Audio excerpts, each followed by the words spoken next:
OSP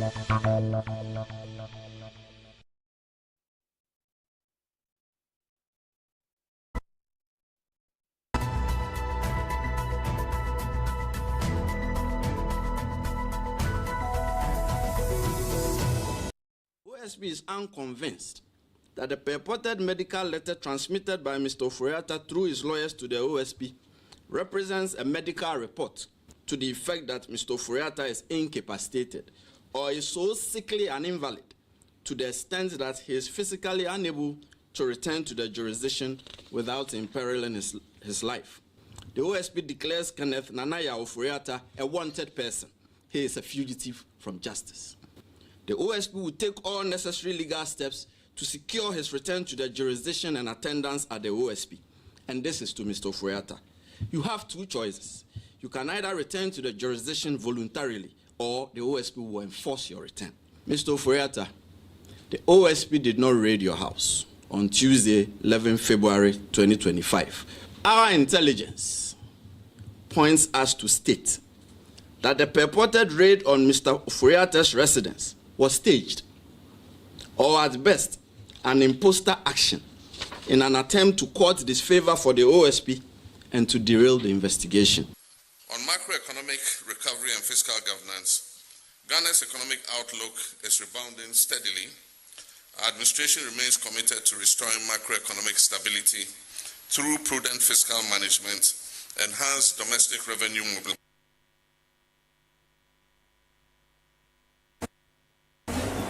Let me begin by expressing appreciation to every one of you for the show of love, concern, and support during my tenure as the Minister for Education of the Republic of Ghana.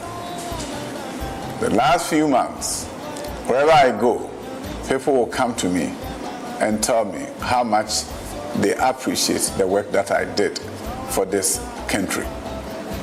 I never expected such commendations from people on the street. My life journey has been defined by service not just to causes but to people. As Vice Chairman of the New Patriotic Party in California, I led efforts that mobilized resources and support for our party's victories in Ghana. Far from home, we stood firm in loyalty and contributed meaningfully to Ghana's democratic progress. But that was only the beginning. When the then candidate Nana Addo Dankwa Akufo-Addo extended a call to me in California to return home, not just as a party executive, but as educationist, I accepted without hesitation. I left behind the comfort of California, where I had founded thriving STEM-focused high schools in Los Angeles specifically, and came home to help reshape Ghana's education system. I returned to serve. We are standing at a critical juncture in our national journey. Ghana needs leadership that is not only visionary, but also deeply grounded in evidence, compassion, and discipline. Leadership that understands that transforming a nation begins with transforming minds. I believe in a Ghana where every child, regardless of background, receives quality education. I believe in a Ghana where all youth has access to opportunity and meaningful work. I believe in a Ghana where every citizen, from farmer to entrepreneur, has a stake in our shared focus. A Ghana where we will wage war against poverty and win. I believe in a Ghana where we fully understand and appreciate that in this fourth industrial revolution, we'll do everything possible for our citizens to acquire the skill set that will lead to socio-economic transformation. With humility, conviction, and a resolute heart, I, Dr. Yaosei Edichum, declare my intent to run for the flag bearership of the New Patriotic Party when nominations are officially opened by the party, and eventually, with your support, become the President of Ghana. This declaration is above all a call to action to every Ghanaian who dares to believe that our country can be better, stronger, and more united. I'm offering myself as a servant leader with a mindset to transform our nation. Guys, what do you go on? We go election 2024, no go well. We see the results. But Charlie, where we did, we time we will for reflect and see what Ghanaians know like where they no vote for us. And what right now where we did, everybody they talk, no unity day, this one take pass here, this one take pass here. No good for us. MPP, we have values. So what I do? I listen to people say, oh, Brian, make it come, Brian, make it can't do this. I talk to family people, and this matter, you have your own idea, your own vision. Ghanaians have their own, MPP people to have their own. So if I seek alignment, so I form committees, say, may they go talk to the party people, may they talk to Ghanaians, and may they find some alignment between my vision and what MPP people go help us and what go Ghanaians in general go help with. So I give them one man say, Charlie, may they bring report, make we see what they go on. But I they won't focus on jobs, food security, youth development, safety. To me, lose over 2 million. It's also a big performance. Now to me, lose over 2 million. Now I saw the country say, Mofani Panenko.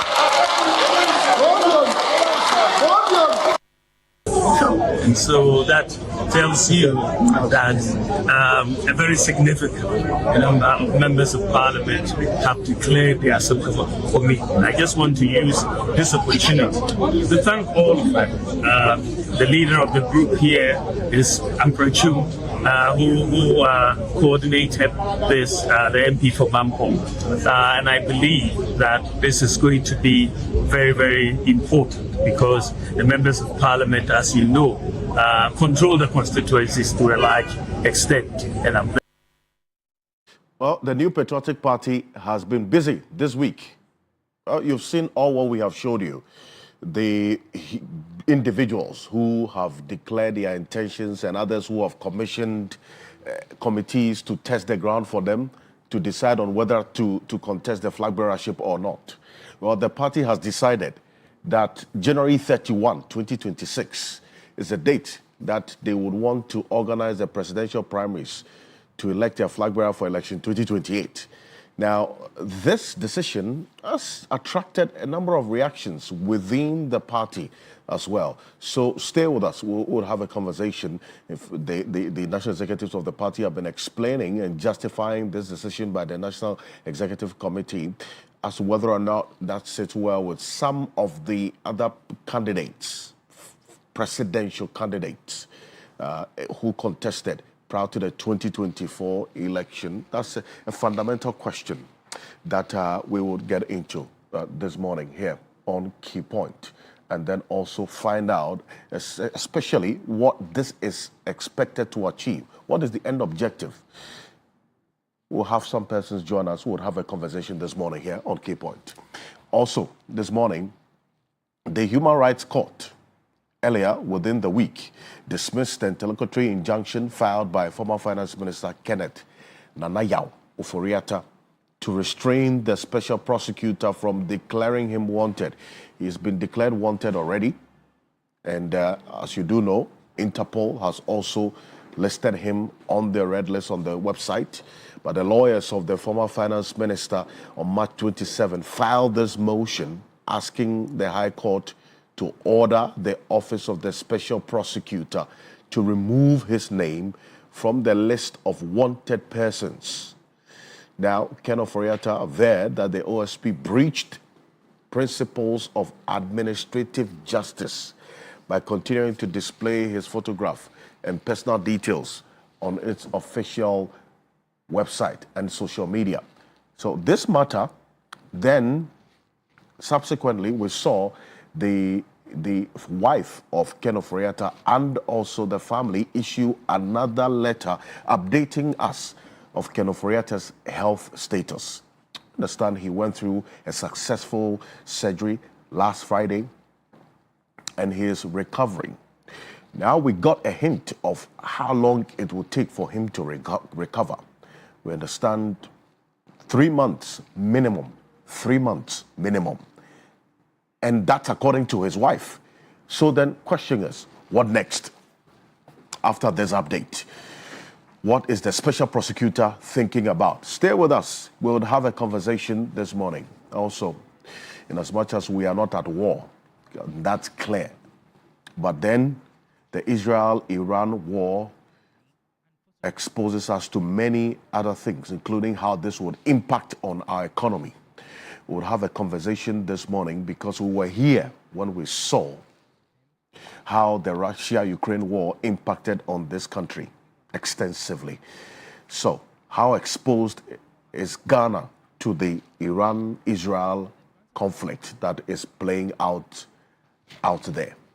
Stay with us. We'll have a conversation this morning. I'm going to go for this quick break. When we're back, we'll have a conversation this morning. My guests already taking their seats here on Key Point. We'll be back shortly after this quick break. I'm Alfred Ocansey. Welcome.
OSP is unconvinced that the purported medical letter transmitted by Mr. Ofori-Atta through his lawyers to the OSP represents a medical report to the effect that Mr. Ofori-Atta is incapacitated or is so sickly and invalid to the extent that he is physically unable to return to the jurisdiction without imperiling his life.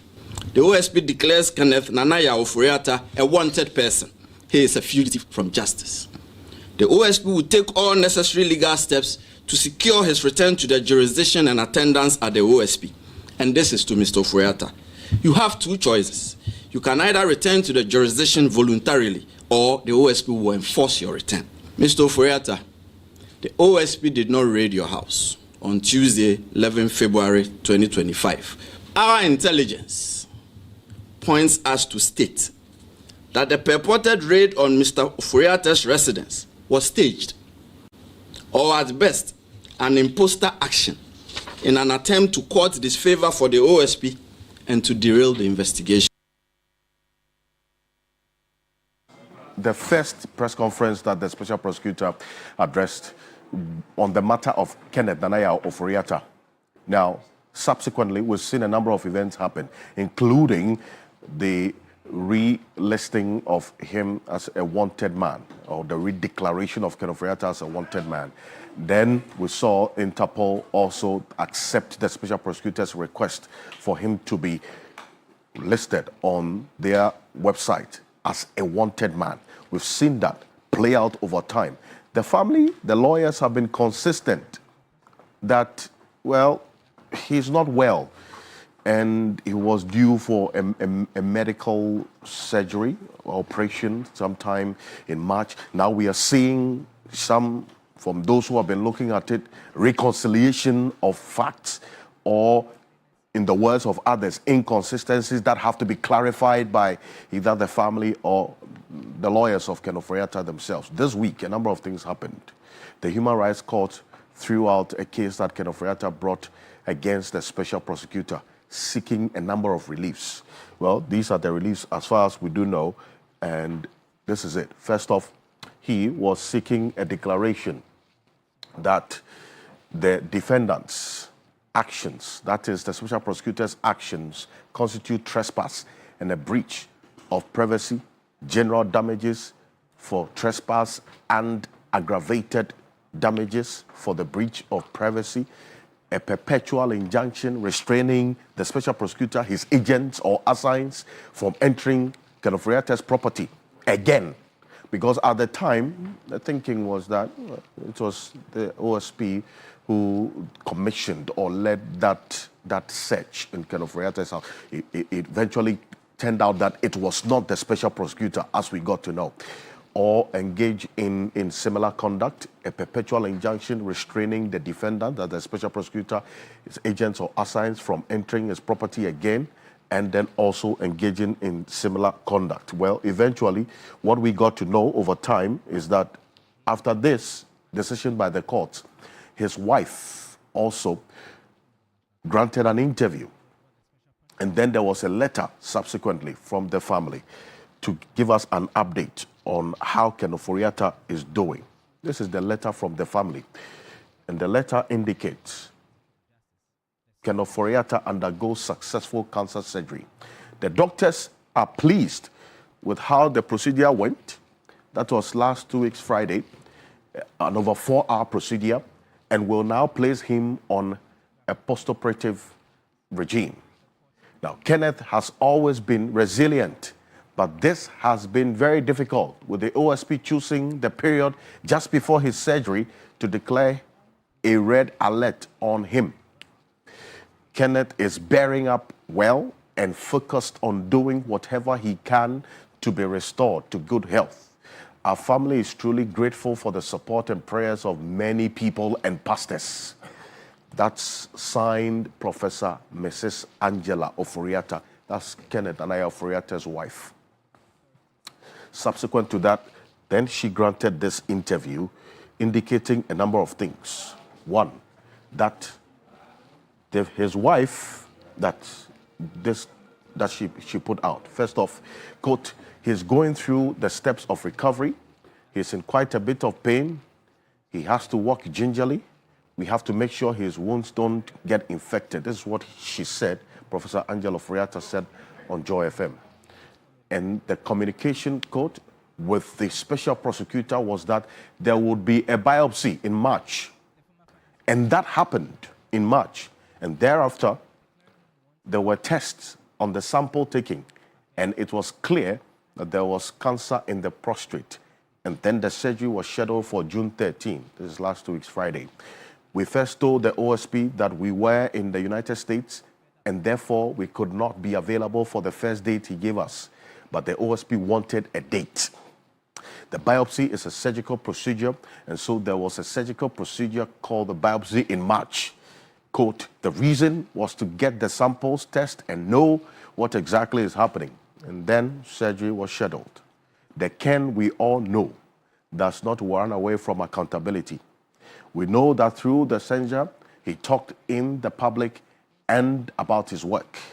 We know that he has been to Shraj and talked about his work. This is not a Ken who runs away from accountability.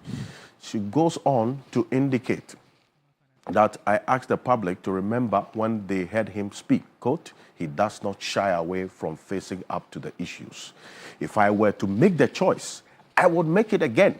I don't know any wife or any family that will send their loved one to respond to a special prosecutor when they are battling with cancer. That's Professor Angela Ofori-Atta, the former finance minister, Kenneth Nanaya Ofori-Atta's wife, speaking directly and responding to the issues regarding her husband and the non-appearance physically before the special prosecutor, which has generated a lot of conversation and then also the reactions from you. So this is the update this week. She's indicated that it will take at least 3 months for him to recover. But then, how does this influence the special prosecutor's timelines, their action going forward with this information that has been made public? So we'll have a conversation this morning, a brief one on this. Joining me in the studio is a senior lecturer at the University of Ghana Political Science Department, Dr. Joshua Zato. Good morning to you, Doc. Thank you for joining us. Good morning, Alfred. Good morning. Also, Martin Pebu is private legal practitioner. He is a member of the Operation Recover All Loot. They've rounded up their work, and the details of that particular report they submitted also being worked on by the Attorney General. Martin Luther Pebu, good morning. Welcome, sir. Yeah, morning, Mr. Ocansey. It's good to be here. Indeed. And it's good Dr. Zato is saying today. Last week he was quite a banter, right? Yeah, last week, you know, I had democracy. Yes. I had to be out small and yes. Chasing bread and butter. Very important. Yes. Very important. Okay. Yes. So let me do the ritual. Today I'll start with the Ghana Police Service. Hey, there's there's a resetting there. I think yesterday or so, the IG and the Police Council gave the well-deserved and long-delayed promotions to certain police officers, right? These are a lot of promotions that had been hanging on, had been delayed, etc. during Dr. Dampare's regime. Yeah, you know, it was causing a lot of disquiet, a lot of disunity and despondency in the police service. But IG, you know, has done the proper resetting, giving police officers what is due them. It's good. So I'm sure that will lead to a greater morale in the service and better outcomes, especially in the fight against Galamsey. Because look, we can't continue to play the ostrich, right? Because just yesterday, Joy FM aired a documentary, Erasmus Asaredonko, with another, revealing very, very, very terrible Galamsey ongoing in the Amiaso forest, right? With military giving cover. That's terrible. So IG, as we commend you for your good work in resetting the police service, please we are reminding you that kindly, listen to Erasmus Asaredonko's plea that certain actions be taken, more transfers, more, innovative steps to be able to make sure that the police are well ahead of the Galamseyers, because that's very key. Because, deviants most of the time stay ahead of law enforcement. But we beg you, IG, yes, you are master of operations in the police service. So let it show that you'll be ahead of these Galamseyers. Thank you. Oh, of course, and among the promoted persons, ACP Solomon Colley, lawyer, yes, right. Lawyer in the police service. So ACP Solomon Colley, yeah, congrats, and the rest of them. Fantastic. Then, as usual, let's go to Yas Antwa, Sofa Kufu. Yes, once again, we say good morning. Ghana loves you for what you did during the Akufo-Addo administration. Akufo-Addo is your relation, but you never missed an opportunity to criticize him for bad governance, right? From the DDP to other issues of governance. Yes, you stood tall. You didn't think that, well, because she's your relation, you would keep quiet to just make your family look good. You did the right thing, and we'll continue to repeat your stellar conduct so that others can copy. The fact that your relation is in government doesn't mean that keep quiet. No, if something goes wrong, speak up. I supported JM, but since JM took over, when issues come and they are not in his favor, I speak against him. It doesn't mean that because I voted for him, hook, line, and sinker, I should support everything he does. No, that is what we are looking for, that more Ghanaians would speak up. More Ghanaians would depart from saying, oh, Nchi, I was born into this party, so anything the party does is good. No, we can't do that. And I'm happy, at least in the last elections, we've shown that we are departing from that attitude. So we need to continue to pat ourselves on the back and, of course, hope that we'll do better, right? Because always, let's remember, civilization started from Africa. Civilization started from Africa, so we have to do all that it takes to take our rightful place. Yes, rather why to come and learn once again from us. Thank you. And then my Gamanche, last one, Gamanche and Osia Adeoyo. Yes, it's Ocansey. I've heard about this judgment that Gamanche's name should be removed from the register of chiefs.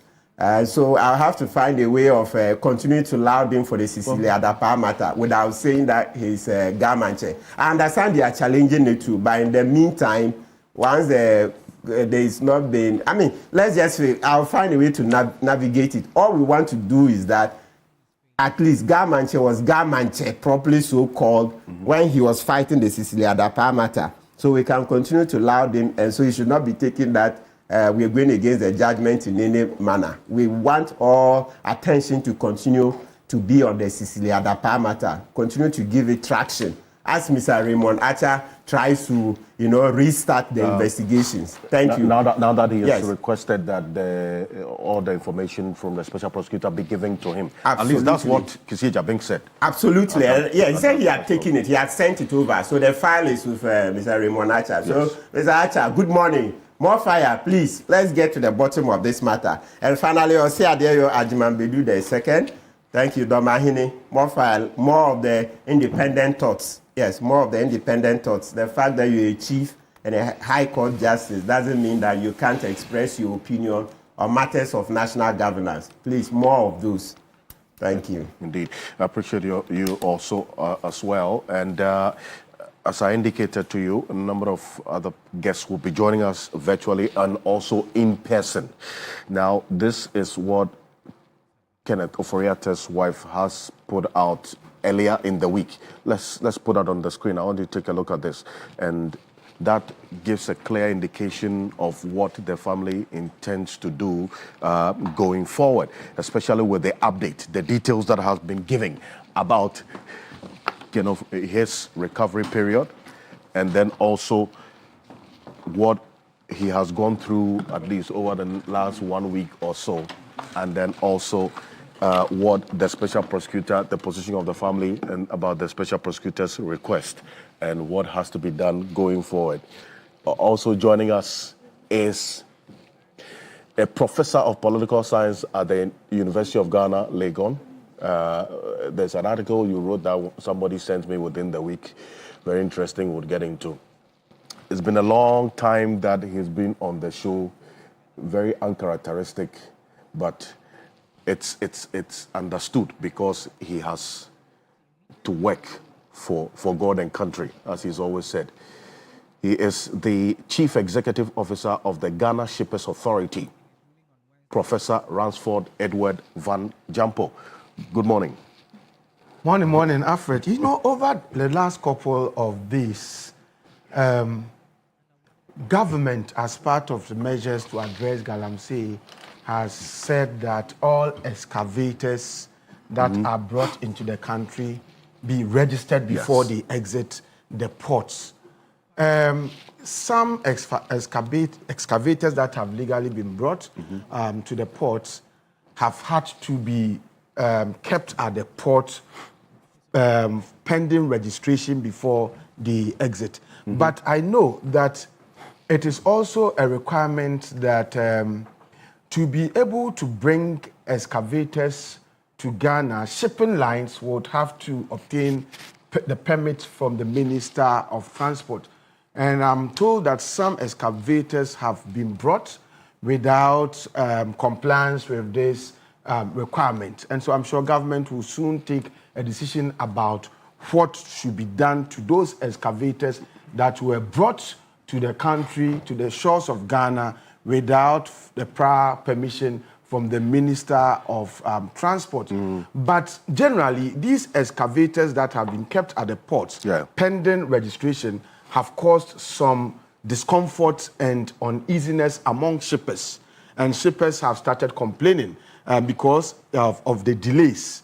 And I want to just use the opportunity to tell the shippers that, well, these delays, this particular delay is as a result of the government policy that is aimed at registering excavators as part of the measures to fight Galamsey. But we are in talk, the Ghana Shippers Authority, I am in talk with my senior brother, the Director General of GAPUA, about how we can ensure effective and quick evacuation of some of these excavators to other places pending their registration. And we are hoping that soon we'll be able to come out with better solutions to ease the congestion at the ports and to ensure that delays are reduced. From next week, I think I'll also be in talks again with the Director General of GAPUA to discuss with shipping lines about the need for them not to use the delays in charging unnecessary demurrages on shippers, because this is not... That's a big issue. Yeah, this is not their fault. It's as a result of government's policy, government policy. And so we will discuss with shipping lines and, if possible, plead with them that this shouldn't be used, the delay should not be used as a license to charge more demurrage on shippers, and that we are working around the clock to ensure that we decongest the ports. So shippers, we stand with you, we are working for you, and I'm sure that sooner we would be able to bring a finality to this problem of congestion at the ports. But having said that, I mean, I greet all of you. Martin, I trust you are well. My colleague, Joshua Zato. Now I'm here in person. So, but let me say that. Let me say this as part of my preliminary comments today.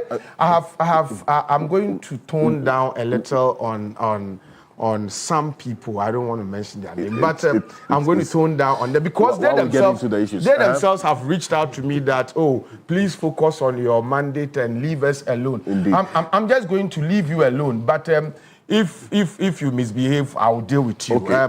They know themselves. But right. let me make this point. Quickly, let me make this quickly. point. That yes. You see, suddenly, President Mahama is being touted accolades from some people who had criticized him severely. Now he's being told that he's the most prepared president in Ghana. Now some people are saying that Atuforsen is the smartest Minister of Finance we've ever had.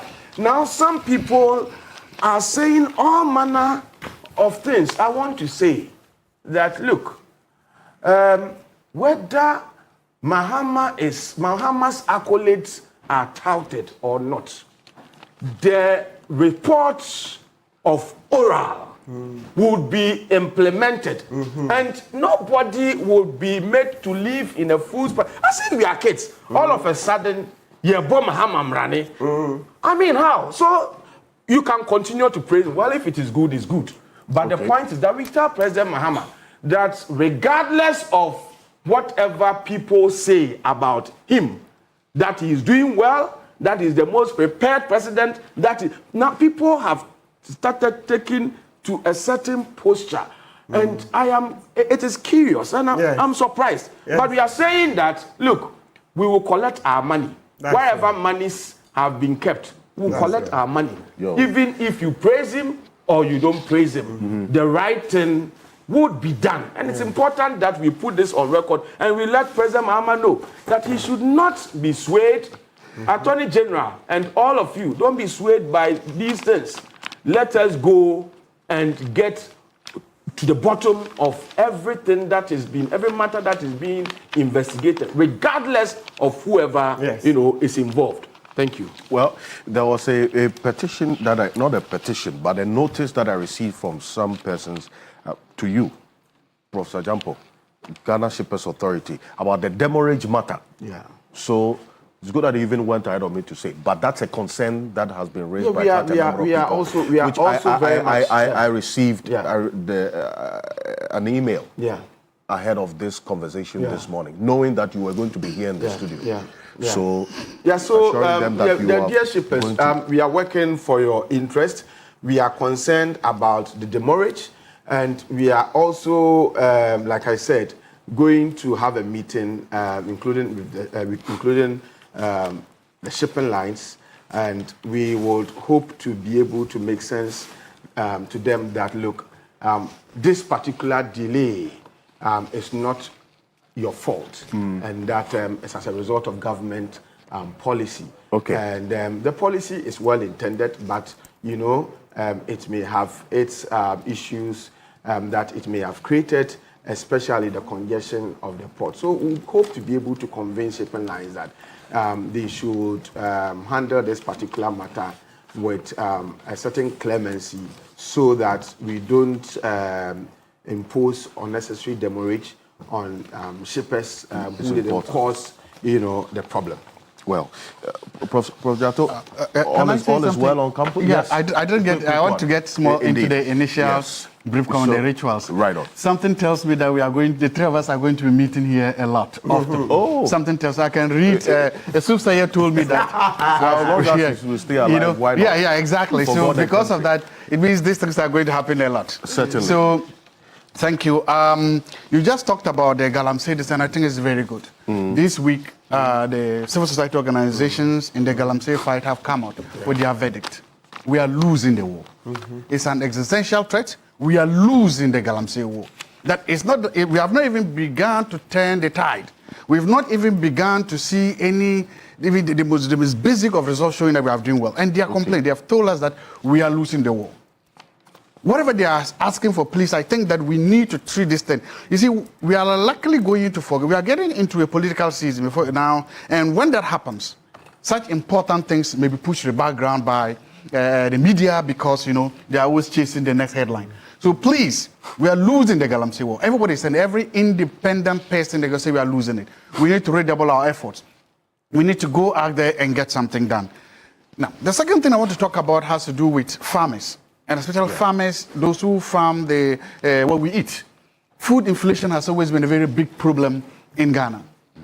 Now is the farming season. Every farmer in Tumu, in Wellington, in Sake, in Kunchoko, in Chalo, in Basisan, they are going to the farms today, now. And they are all depending on what's the name? And they are all depending on diesel to farm. Right. It costs about 400 to 450 cedis or so to farm a single acre. Just imagine how much it is. And you will need about 3 bags of fertilizer for a single acre. A bag of fertilizer is almost about 400, 300. So we just put together you need to raise up to 1,000 cedis plus just for 1 acre. So far, government support for these poor farmers has been very minimal or non-existent. So we need to find a way, because if we are able to do well and we are able to get a good harvest, then it's going to directly impact the food inflation, and it's going to make sure that we're able to feed ourselves well. We spend a lot of money importing food that we should be able to produce ourselves. So my appeal to the Minister of Finance is to make, look, most of the fertilizer used on the farms is imported. The dollar is dropping. So we want to see that it should be able to translate into lower fertilizer prices for our dear farmers. We should be able to see that. We're also able to see that improved seed and other weedicides, that a good number of them are imported, that we benefit, that let's let the farmers also benefit directly from the economic good news we're hearing. I'm happy Prof was just praising the finance minister. Yes, I'm happy he's praising the economic management team. But I can say that farmers who really now need this are not seeing those benefits. Okay. And we need to, because they feed us. I always say that to talk about my hometown of Tumu and Sistala area.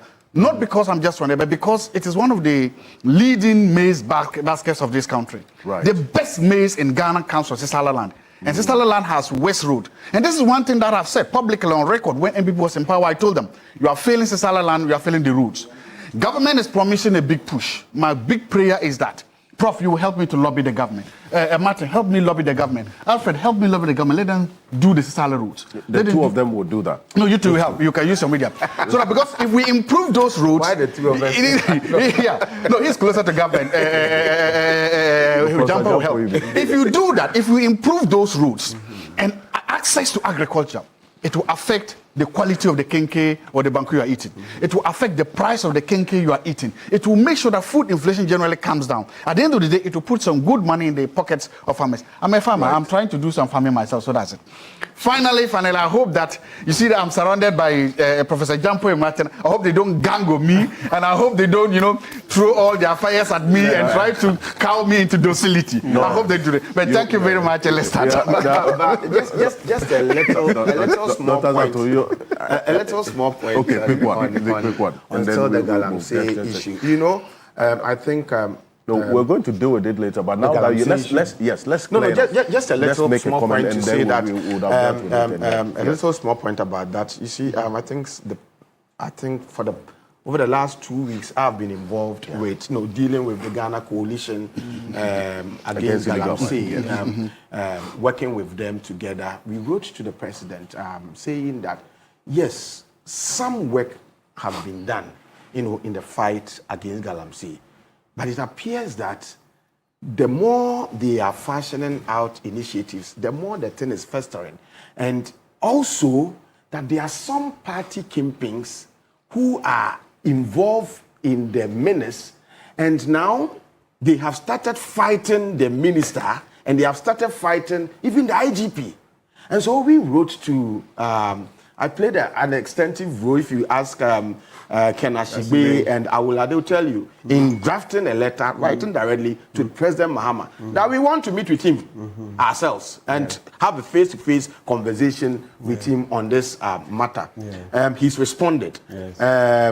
But he's responded directing that we meet with the minister, and then in the letter he's indicated that whatever the decisions would be should be forwarded to him for his attention and action. I have spoken to Ken Ashigbe about this, and he's aware, and we have, of course, also informed the minister that we look forward to that meeting. And I'm hoping that we'll be able to bring together a composite position that we have, reasoned position that we all have, and then bring it to the attention of President Mahama, and then we'll begin to mount pressure, because now I understand that yes, they are doing what they can, but the problem still festers, and we are told that it's even getting worse. And I agree with my brother Senior Hosi, that it appears that we will have to, the society, all of us now, thankfully, those who yesterday said we shouldn't fight Galamsey are now saying we should fight Galamsey. And so all across the political divide, we all agree that we should fight. And so I think we have enough pressure to bring to bear, especially on those party kingpins that are frustrating the efforts of government in addressing, Galamsey. We have enough pressure that we can bring to bear on them to ensure that we tame this particular problem. And yesterday, I was having a discussion privately with an MP. And those of you party bigwigs who are doing it, very soon, they will begin to be mentioning your names. And then we will demand that you are either sacked or some sanctions, punitive sanctions are applied to you. We cannot, you see, it would not make sense for anybody to say that Galamsey was bad yesterday and today is good. An existential threat that is killing all of us. It cannot be bad yesterday and be good today. And so we all have a responsibility to ensure that we keep the fight, we sustain the fight on the front burner of public discourse. And some of us, we vow to do that. It's just that we are busy elsewhere, but we are still working with all the coalition members. If you ask Ken Ashigbe, I played a key role in the letter we wrote to the president, because having been briefed, I had a personal conversation with Erastus Asaridoko. The kinds of things that he told me, in spite of his admission that a lot have been done, but a lot is also going on, I suggested to them that no, then we have to meet with the president directly about it. President Mahama has responded. I'm hoping that we're going to have a fruitful discussion. The Ghana Coalition Against Galamsey, illegal mining, we're going to have a fruitful discussion with the minister, and the outcome will be forwarded to the president for his attention and quick action. And President Mahama, I would plead again with him that one of the factors that also make the NDC popular in the lead up to the 2024 elections was the fight against Galamsey, and also President Mahama's own quick response to signing our social contract we submitted to him, calling on him to pledge that within few months of getting into within 3 months of getting into power, he will put in place measures to address Galamsey. We applauded the swiftness with which he responded to our demand in signing that contract, and so because of that, we expect more. Okay, it is better to do more and to be tagged or to be labeled as the one under whose administration we were able to address the menace of Ghana, because you are hunting for a legacy, and so it will be a great legacy for you if you are able to do more to bring this menace under control. And I really sincerely plead that you are a listening president. At least you are not fighting against the coalition fighting Galamsey. At least you are not tagging them as being in bed with the opposition. At least you are not sponsoring splinter groups among the coalition that is fighting Galamsey. At least you are listening. At least your minister is not snobbish. At least your minister, when he's summoned to meetings to talk about Galamsey, he shows up. At least your minister, when he sent a message that this and this is going on, he would respond. And so at least there is hope. But the facts still remain that we still face an existential threat and something more drastic. We are calling for a declaration of a state of emergency. And I'm saying that what will happen? Would NDC lose power if today a state of emergency is declared to fight Galamsey? What will happen? And so please, power bearers, duty bearers, we are pleading. Sometimes it is just important for you to listen to some of these calls and to be seen as being to demonstrate more in terms of your accountability credentials. You should be seen to be listening to some of these calls. I don't think that declaring a state of emergency, see, it shows the last time I gave that analogy here, that if the whole room is being flooded and you realize that there is a tap on that is flooding the place, you don't go mopping the water on the floor whilst the tap is still flowing. And so the sensible thing to do is to lock the tap before you begin to mop. And so the point is, let us lock the tap by first of all declaring a certain state of emergency, if for nothing at all, around the enclaves and areas where Galamsey is taking place. Then once locking the tap, then all the other interventions that we are putting in place as a mopping the floor, then will become sensible. Otherwise, in our fight against Galamsey, we will continue to be fetching water with basket. The more you put in place measures to deal with it, once you have not declared a state of emergency for people to see the seriousness of the matter, they would also be doing, because some party people feel that it is also our time to also go into the pits and to go destroy the environment. I don't think that we will have to allow some of these things to go on. So, President Mahama, please. Okay, thank you. A number of messages coming through even on this one. No.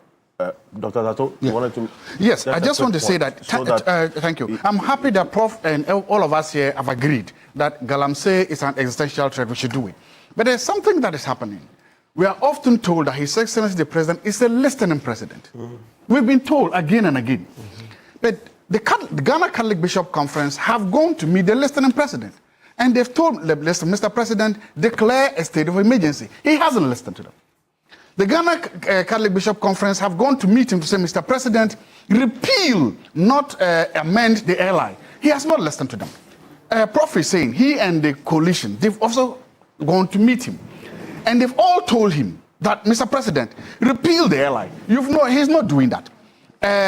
Declare a state of emergency, he's not doing it. So it becomes difficult to reconcile those two narratives. Okay. So if he's a listening president, what kind of listening president is he? Because the people that matter says, this is what will cure. You've not listened. You don't listen. So there's the rhetoric that he's a listening president, and then there's the reality that he's not. And so far, the facts on the ground, just this alone, just indicate that he's not listening to them, or you're not speaking loud enough. Either way, if he is a listening president, he will listen and do it. He has not done that. Therefore, he is not a listening president, or he chooses what to listen, and how to listen. Either way, maybe he's thinking this is not this is not so important, so significant for him to listen. But the bigger point is, no, I'm saying that, I'm just giving you, I'm saying repeal the LI. Everybody has said it. That's not the only measure. No, I'm using. Martin, let him finish. But I have a response to this, but you let him finish. You see, I said this was going to happen. Look, I'm simply saying that. No, I said it. All I'm simply saying is that it's a very simple. There are two. I want to use some indicators. Sometimes you use a framework to analyze an issue. The indicators I'm using is this. One, this is the narrative is this is a listening president. He will listen, he will act. That compared to the former president, this president listens, and this president will act. He will act differently. That is the framework. That is the narrative. That's the theory. Okay, I want to apply that theory, that normative theory, to an empirical case. Here is the case. LI on Galamsey. Everybody, the media coalition, everybody, Ghana Catholic Bishop Conference, everybody says that repeal it.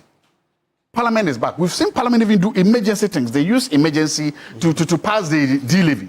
Why can't they use emergency to repeal an LI, which is an existential threat? We've now seen that. This in the government. No, you Martin, let me you see, just a little. I want him to land in a minute because he was making a quick. Yes. Dr. Jasso. Again, please, Mr. President, the question is that everybody in the Galamsey, everybody is saying that declare a state of emergency. You can declare it this morning, you can declare it this afternoon, you can declare it this evening, because we are facing an existential threat. Please, we all want to help to praise you, to thank you as being a listening president. But some of us probably, we still need some evidence to back that up. Okay. We are saying that when it comes to the Galamsey issue, maybe on some other issues, on some other places, you may be listening. But on this particular issue, and on these two main factors, you have not demonstrated that you are listening president. Okay, let me you were here. Let me acknowledge the presence of there's somebody who has joined us. Let me introduce the person. Wait. Let me acknowledge the presence of lawyer Christian Mam Hesse. He's a private legal practitioner, a constitutional law lecturer. Good morning. Good morning, sir. Thanks for having me. Thank you for joining us. Good morning to my seniors and co-panelists. Yes. Morning. Okay. Right. So I just wanted to supply one small point. Okay. Dr. Murtala Mohammed, who's the Minister for Environment, Science, Technology and Innovation, says what President John Dramani Mahama would do is that you don't just declare a state of emergency. State of emergency declaration should be done as a result of security briefing and advice, and that is ongoing as we speak. And a consistent update and briefing on a daily basis is done to the president.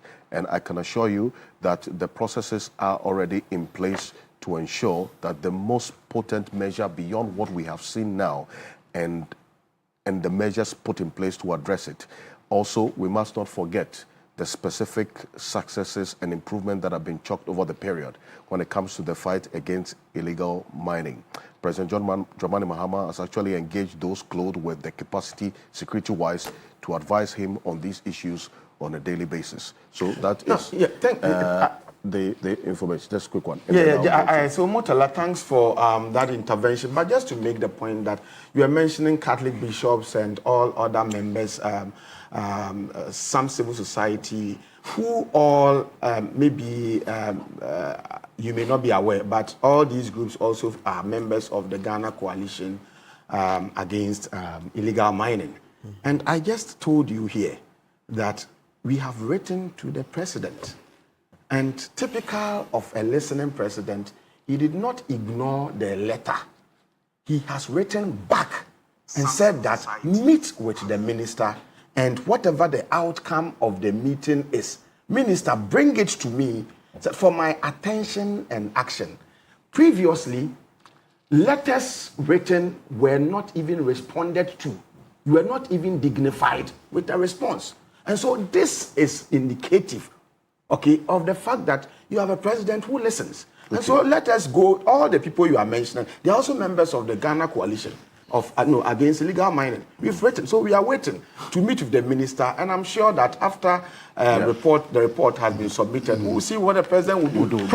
I am just comparing. The purpose of this is not for listening sake. We don't listen for listening sake. What's the value of listening? The listening has not resulted in any tangible effect. Yeah, but somebody has listened. So you are listening just for listening sake. You can just listen for listening sake. Okay. You just listening. So that is for the show. It's for the cameras. No, you say you are listening. You are just listening for listening sake. The listening has not resulted in anything tangible. The two most important things that you're asking for, you've not given them. Dr. Zato, you were very clear. I think that you're very clear. You are very clear. If this is how things are going to go, then viewers with respect. Thank you. Thank you. Because viewers they are discerning. They are discerning. This president is different. We wrote to you, President Akufo-Addo, we wrote to him, he never dignified us. Giving them Saka.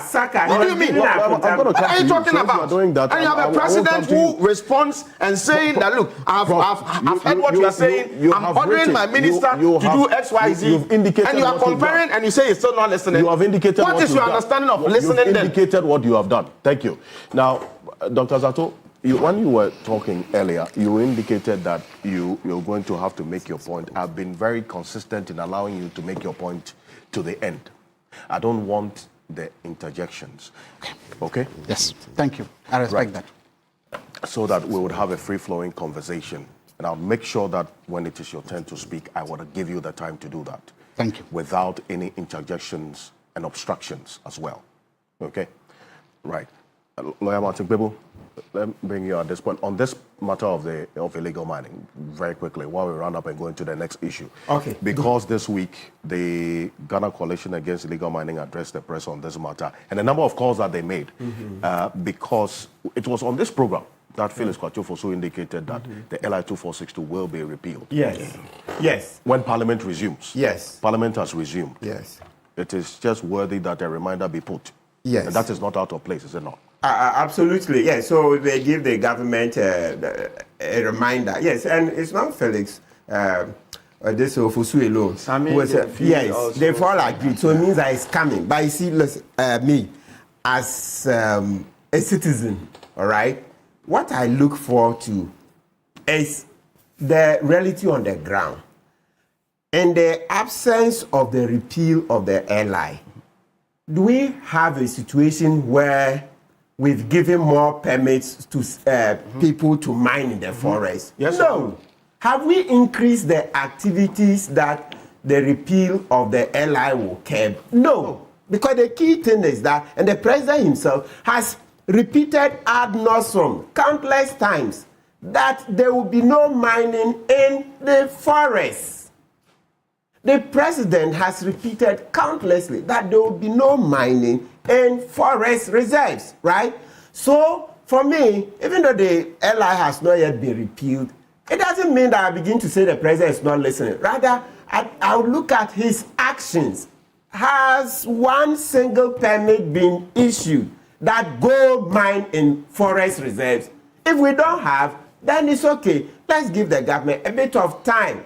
This is far better than Akufo-Addo, who was giving Saka all the protection he can to Chairman Wontumi. When the same Catholic Bishops Conference, it was in Koforidua, the same Catholics that you are calling, Dr. Zato, I'm also a Catholic like you. Okay. When the Catholic Bishops Conference coincidentally met Akufo-Addo in Koforidua, then Ashibe asked the question about Chairman Wontumi. The president recklessly, Akufo-Addo recklessly said Akunta mining was not mining in any forest reserve as he spoke. Now, you know what that did? It chilled our case with the CID. You think what was Ando Kofi and Dampari doing? They were watching the president. And so when they see Akufo-Addo jump to the defense of Chairman Wontumi, his Ashanti regional chairman, what do you think they will do? Off, okay. They are trying to protect their jobs. You haven't berated Akufo-Addo for that. Zato, have you berated Akufo-Addo for one moment on that? Then today, you are once again smoking mirrors. Always smoking mirrors. Smoking mirrors day, night, I mean every hour. It's not on. We were here. I spoke against Akufo-Addo on that. Now, Zato, pull your record on Akufo-Addo. Pull out your record on Akufo-Addo when he was giving out Saka to Akunta mining. Please, enough of these smoking mirrors. Enough of it. Ghanaians are discerning enough. So for me, what I'm looking for is what is happening on the ground. Once the government hasn't issued any more permits and it's not giving Saka to people involved in mining in the forest, etc., I think I would give government a bit of time. And most especially, at least since we changed government, Wontumi was hauled to the CID, and the CID are on the case. For how many years? Let's repeat. When we reported this case to the CID, Ando Kofi and Dampari sat on the petition, made sure that no significant work was done, and made sure that the case didn't go to court, right? When Dampari was, when even Chairman Wontumi was invited to CID, we as complainants were not invited to come witness anything that was done. Police will tell you that usually for transparency, if you lodge a complaint and they invite the suspect to come in, when the suspect is coming, the police will invite you so that you also come to the station and see what's going on, at least for transparency. Yet, Superintendent Nkum and then Godwin Ponyo and the rest, they just told us that, oh, Chairman Wontumi had been invited to the police headquarters, CID headquarters, and had been arrested and admitted to bail. We didn't see. We are many. It's not that they invited us and we didn't go. You see, that was part of the cover-up. And afterwards, we were told that, oh, they've done a lot of work. The case will soon go to court. And that was it. We wrote twice and sent Ando Kofi, COP Ando Kofi, a few WhatsApp messages asking to meet her. She never met us again. She met us only once. All of this was, Zato, you were in this country. Okay. You didn't lift a finger. Today, your government is out, your party is out of government, and so you think that's an opportunity to now come and do grandstanding. The least opportunity, you are grandstanding. But you were in this country when Akufo-Addo was leading us into an abyss. So, I would appreciate you, when you make the point, earlier, you indicated that you had seen a documentary and so on, and then also the situation as you saw it in the said documentary yesterday. You talk about giving government some time. How much time has to be given, especially when Professor Jampo, many others who have come face to face with the situation say it's an existential threat? Okay. How much time has to be given? Yeah, so when I said I'm giving government some time, to be clear, the time is in respect of the repeal of the law. But as for what has to be done, I've said it a few times, in the submissions, that once on the ground, government is taking steps to curb the Galamsey menace, then that is a right thing. So I'm watching closely what is being done on the ground. And to borrow Dr. Zato's word, so I'm watching the reality on the ground rather than the rhetoric. So when we started the program, I brought in Erastus Asaridonko's documentary. And the documentary showed that the military were protecting these Galamsey. This is a recent one? Yes, just yesterday. So I was on Joy FM on it. I granted an interview. So they played the documentary and they said the military were granting protection to these Galamsey. And there were certain persons who also paraded themselves as national security operatives. Paraded themselves. I'm sure the investigations will reveal whether they are truly some or not, right? So, and then the same Erastus Asaridonko in the documentary praise investigations will reveal whether they are truly some or not, right? So, and then Asaridonko praise for the taking so far, but we are asking for more. That he deploys more men on the ground. So that's what we're saying. So in short, on the ground we are monitoring. Government is taking steps. So it's only the ally that I'm saying it will take some time, right? But in the meantime, for me, once government is deploying more resources to curb it, let's continue to focus on that, because you need very vigilant citizens. Of what use would it be if the law was just repealed, but we are not deploying enough resources on the ground to curb the menace? So that is where our eyes should be. Indeed. What is happening on the ground? Thank you. What is happening on the ground? Like you said, Messi, on this fight against illegal mining, just a quick one. Because of that position that government has consistently espoused about this LI 2462, the call by the civil society group, and then also the reality as we are faced with. We've seen a number of instances. In fact, recently, the Dr. Hanabishi was also in the forest, somewhere in the Ashanti region, where some illegal miners, some Chinese nationals, were arrested, and then also some police officers there, preventing the arrest of these Chinese because they say they are the ones who are responsible for the development in the area. That's the dynamic of this fight that we are faced with now. What has to be done quickly to face this existential threat right now? Yes, there's a common consensus that this whole fight or the issue, the menace of Galamsey, is an existential threat because nature is where humanity derives its strength from. And as we have it, according to graphic May 2025, we have about 44 forest reserves out of 288 lost to Galamsey.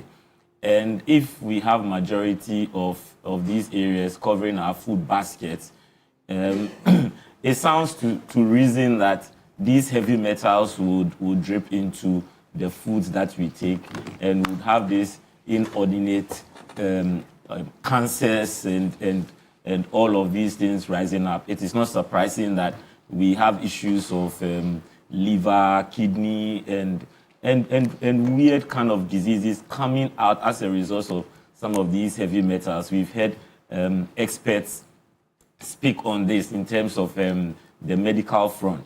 Indeed, there should be a structured and a more decentralized way of dealing with this, spanning from military or the security apparatus, because in any territorial jurisdiction, when anything happens to do with the existential threat of the state, national security is involved, and the security architecture to deal with it is very, very important, just as it would run parallel with political will. We've also heard, or the process has been fraught with corruption. How do we have internal retribution so we deal with some of these things? Because if you have an IGP leading the front, yet you have a district police officer or a command who would organize his boys and resist in the open the work against the directives of the president, the president of the land, then it is counterproductive, and it begs the mind to ask what is going on. So my call is that there need to be security introspection and retribution, so that the security apparatus itself will purge itself, because they are to lead the charge. And where that internal mechanism fails, then they have failed the state. Okay. Thank you very much. It's 14 after 8 here on Key Point. We're live on 3FM 92.7. Mr. Kanse, can I read a short message? On TV3 Ghana on Facebook. I actually have a small message to read. It has nothing to do. A correction somebody sent to me. And then me too, just 10 seconds. A correction. Oh, then we all have messages here. A journalist from Tumu sent a message that the figures I gave for the plowing, but they are not correct. Right. So I said it was 400 to 500 to plow. Macbash, he's a producer with what's the name? Radford FM in Tumu. He said it's rather between 230 to 300 cities to plow. So the figures I gave were wrong. So Macbash, thank you. You inflated the figures. Yes, I did. I did. No. And I'm just telling you that he sent me the message publicly, and I'm acknowledging that it takes it's rather 230 to 300 cities to do that. That's all. It's a fair point, and then the mark of. No, but you would have by all means inflated to make your point. Let's get into it. So me, I can't read a small message. Mr. Kanse, it's 3 lines. It says that if you are in a hole, and digging vigorously, the first thing you do if you want to get out of that hole is to stop digging. So the digging has stopped. No new licenses issued for mining in forests and river bodies. Okay. Right? So that is it. Thank you. Yes. Thank you. Let's get into the next issue and talk about matters that have to be acted on, and then also the expectation of the public on fighting Galamsey is another form of corruption, is it not? And then also what state actors have to do as well.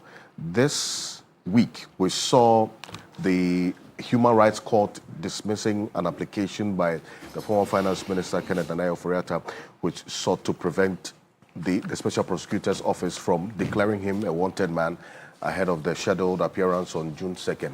Now, that has been done already. He's been declared a wanted man.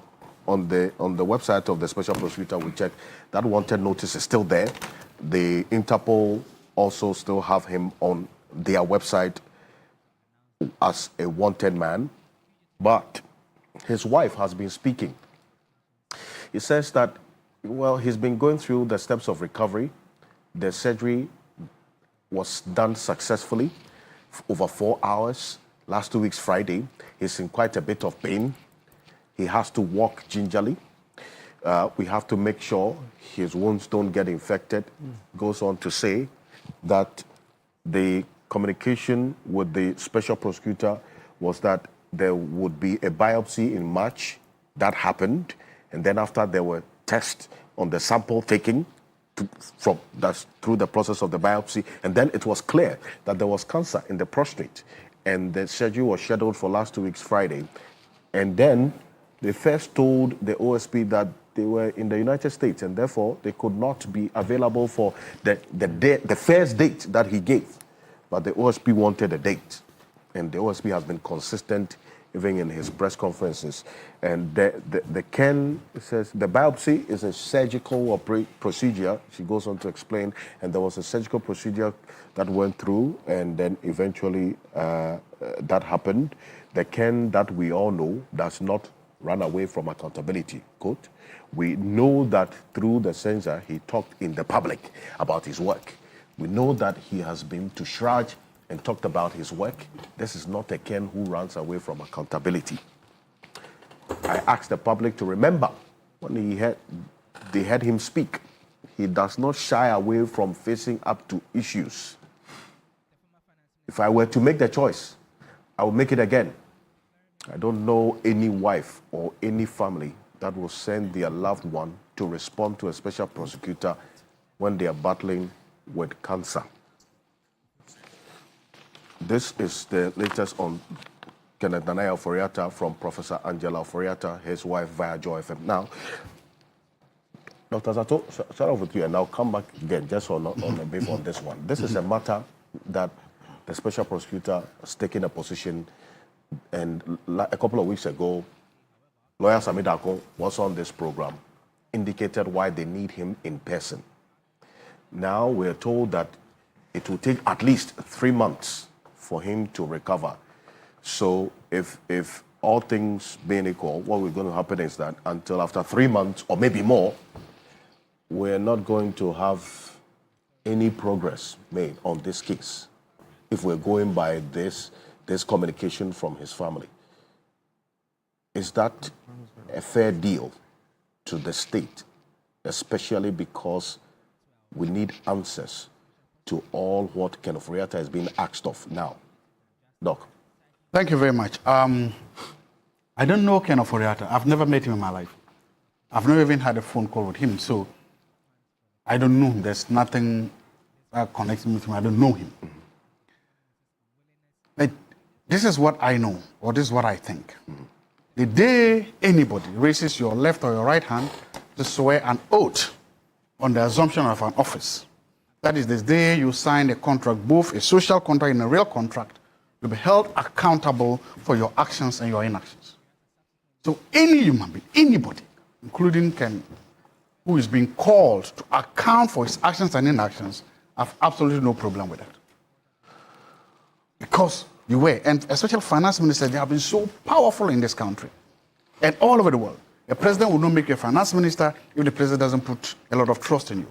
And because you control the public purse, you make a lot of decisions. So any finance, anybody who agrees to be a finance minister must always know that either during your term or in your absence, people will ask a lot of questions about you. And if you are not prepared, if you are not ready to answer these questions, then I don't think you have a business first, accepting any political appointments, or secondly, especially that of a finance minister. So I have no problem. Mr. OSP, thank you. You are doing your work that you are mandated to do. You are spending a lot of money from the public to do that. You are spending a lot of public sector resources to do that. So I have no problem. I'm cheering for you. Go ahead and do your work and do it very well. Make sure that if the people that you believe have misappropriated public funds, make sure that you go after them. Make sure that you do that, and make sure that at the end of the day, that you can have something to show for it. There's a theory that the OSP is engaged in this peasant contest, if I'll call it, pardon the French, with the finance minister because he wants to justify that he's doing something.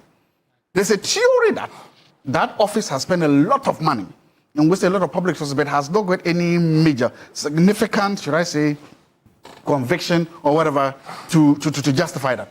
And so they are going after the biggest of all fishes, even though the big fish, to try to justify their budget. I don't buy that theory. I'm not a student of that theory. I want to believe that genuinely, in the heart of the OSP, they believe they have a case and they are going for. So I wish them all the best in what they are doing. Now you come down to the issue of Ken Ofori-Atta in person. I think there are different Ken Ofori-Attas. And sometimes we focus on the other. There's the Ken Ofori-Atta who was the managing director of Data Bank. Mm-hmm. There's the Ken Ofori-Atta who was never in public sector, who returned to Ghana from just an established a business, made a lot of money for some people. He didn't make any money from me from Data Bank, by the way. He made a lot of money. People praised him for his drive from his skill. There's that Ken Ofori-Atta. And then there's that Ken Ofori-Atta who in 2017 became finance minister up to now. What the family is trying to say is that in whatever we are doing, let's know about these two Ken Ofori-Attas. Ken Ofori-Atta, the human being, Ken Ofori-Atta, the man, Ken Ofori-Atta, the husband, the Ken Ofori-Atta, and then the Ken Ofori-Atta who's ready for his, who was in the public sector, and again, I think that he has every resource to get some of the best lawyers to defend him, to defend his rights. But questions about this must be answered. I'm looking at the tactics of this OSP anyway.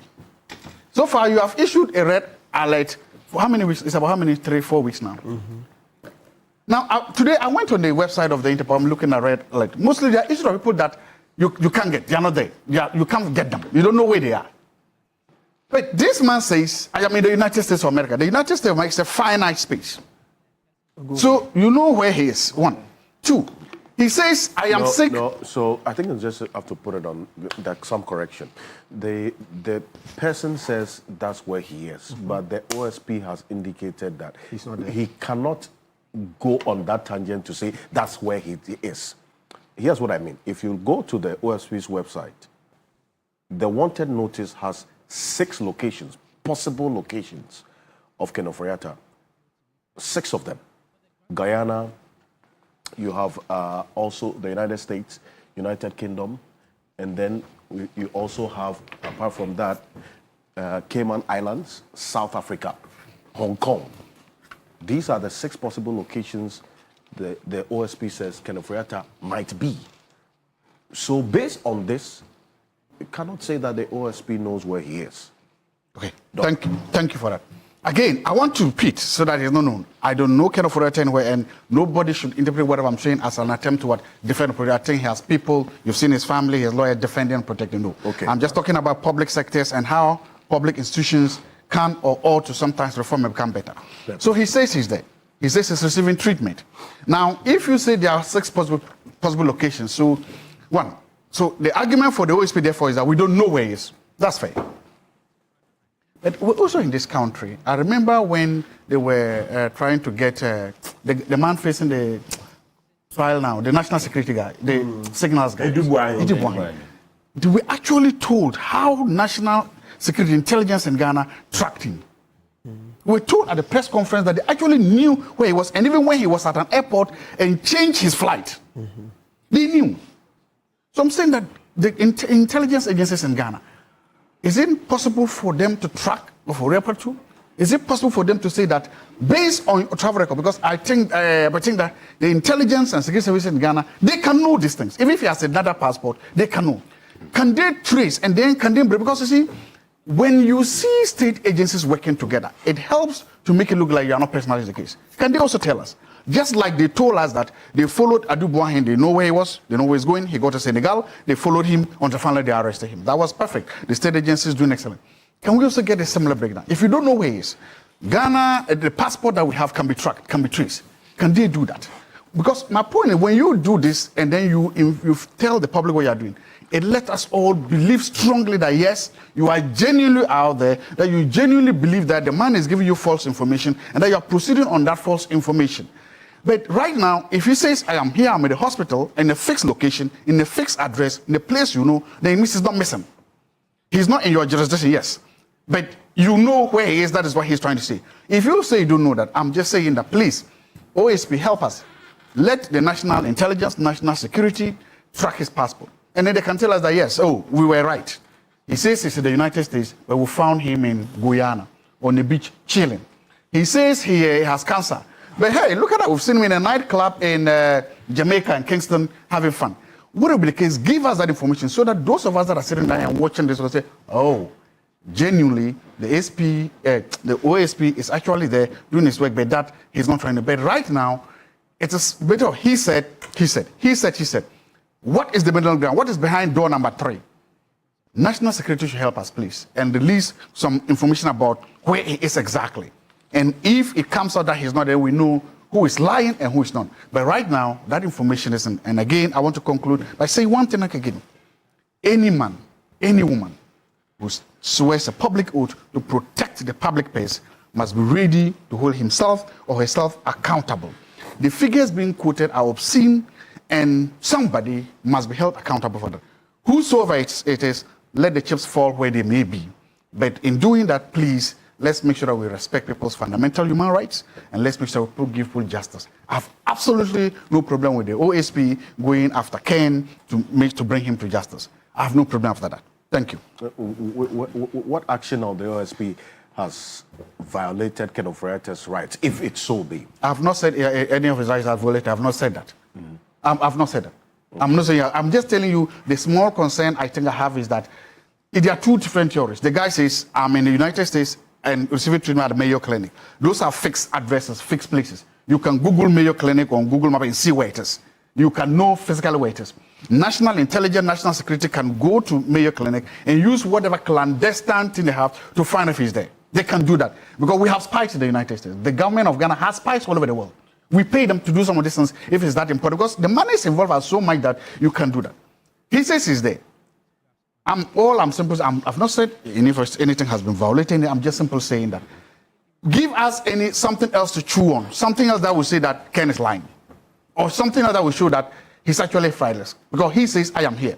So the public may say, okay, Ken says is here, it's in the finite location, finite address, place here. You say you don't know where he is.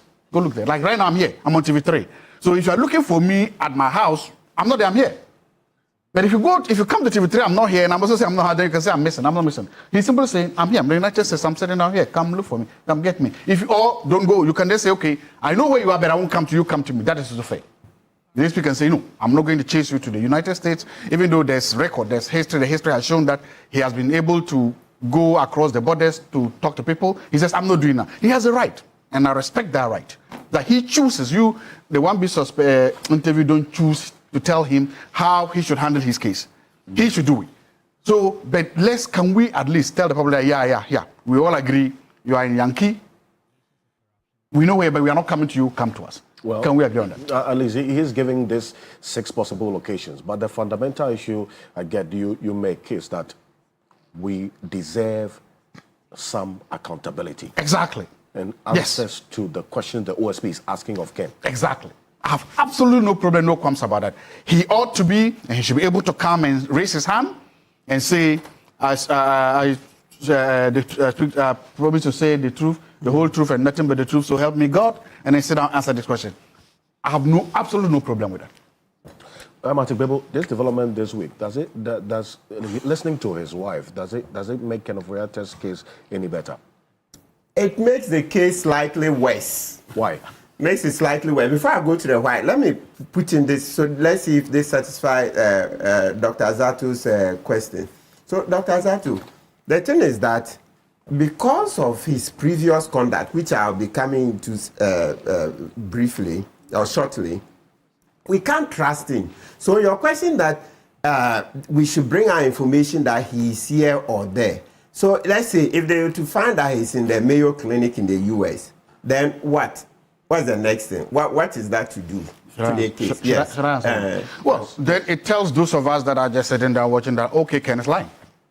But that doesn't advance the case. Right now, the issue on the floor is that OSP says it needs him in Ghana. That's the OSP's case, okay. Right? Yes. So even if you were to find that he's in the Mayo Clinic in the US, it doesn't advance the case because OSP says come to Ghana.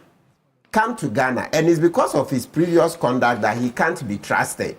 You see? Okay. I agree with that, Martin. And again, we're all reading from the same thing on this. Trust me, I support whatever you are doing with this. I have no problem at all. Fine. No, we are all I'm simply saying is that, look, I can relate in a way to the family. I don't want to say it. I lost my mother to cancer. Yeah. I saw her lie on bed dying. Yes. So if it is true that there's somebody's on the bed dying and you are saying, come to here, I'm not, you see, I can, there's a way you can humanize that. Yes. You can humanize that, yes, no matter what you are accused of doing, you are lying in bed with cancer, it's serious. So I'm not saying because of that he shouldn't come. I've not said it. Okay. I'm not saying because of that the OSP shouldn't continue. I've not said that. I'm simply saying because of that, at least let's know that is he lying with cancer or does he have cancer?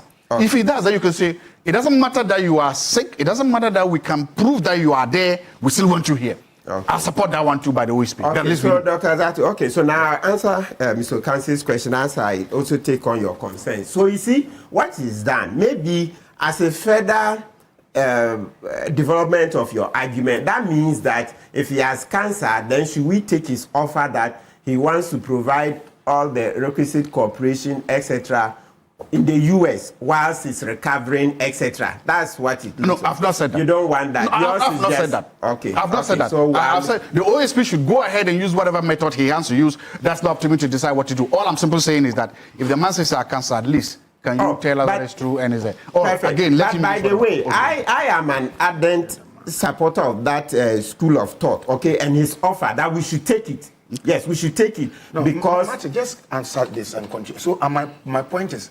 Has the OSP gone to where Mr. Ofori-Atta says he is, and he went there and he wasn't there?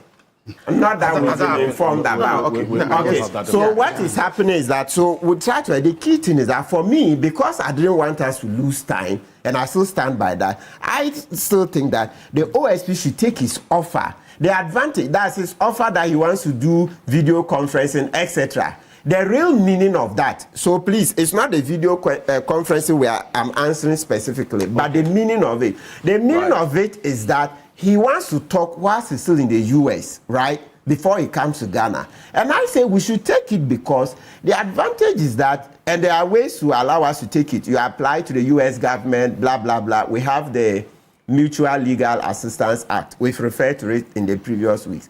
The advantage is that if we reach out to him there, communicate, and then we take the two statements from him. That's the caution statement, charge statement, possibly, etc. If it doesn't come after the recovery, then we have the opportunity to now start a trial in absentia. If we contact him, he does all those things, and he doesn't come, then we can start the trial in absentia, meaning that we'll start the trial whilst he's still in the US, whether he wants to come or not. So that is where my pain is, that when he first made those overtures, that offer, the OSP didn't take it. We should have had a plan B. Nothing stopped us from taking a plan B. It's wiser. It's like the Bible. You know the maidens who went to the wedding. The wise ones took what? Extra oil. Then the foolish ones just went with their lanterns like that, with our extra oil. Preach on, brother. Preach on. You see, so we should have taken the plan B because we could have taken those. And so when he refused to come on the June 2nd, we could then have gone on with processes to start the trial in absentia. Well, but because you were here, I think that Samdanko was very clear in his words why the special prosecutor does not think the way you're thinking. Because he says you don't know why they need him in person. That's number one. Two, it is not just the OSP that needs him to investigate. Now, we know that it is the National Intelligence Bureau, IOCO, and then OSP all need Kenneth Ofori-Atta to answer questions. Simple. Let me answer that. So really, it's not a position he's in tandem with. Number one, that same day, we made it clear that, look, the OSP is using state resources. So at every point, we are also holding the OSP accountable. As a lawyer, I also understand the processes. I don't know what they need him for, but at least a little that I know is sufficient to make an informed decision here. In law, you see, when you are going into a trial, the criminal trial, there are some two basic prerequisites you need by our practice to enter the court. Sometimes when you don't even meet those prerequisites, you're able to enter court. Number one, there's what we call the caution statement, right? Caution statement. So lawyer Mam is here. Usually, that's the one that so caution from the word like warning. So the state agency investigating will warn you, will inform you why they want to take a statement from you. And usually it's done after an arrest. And let's be clear, when we say we are arresting somebody, it doesn't mean you take the person, put the person in cell 1 day, 2 days, ad nauseam. No. Arrest simply means that you touch the person, right? Inform him why you want to confine him.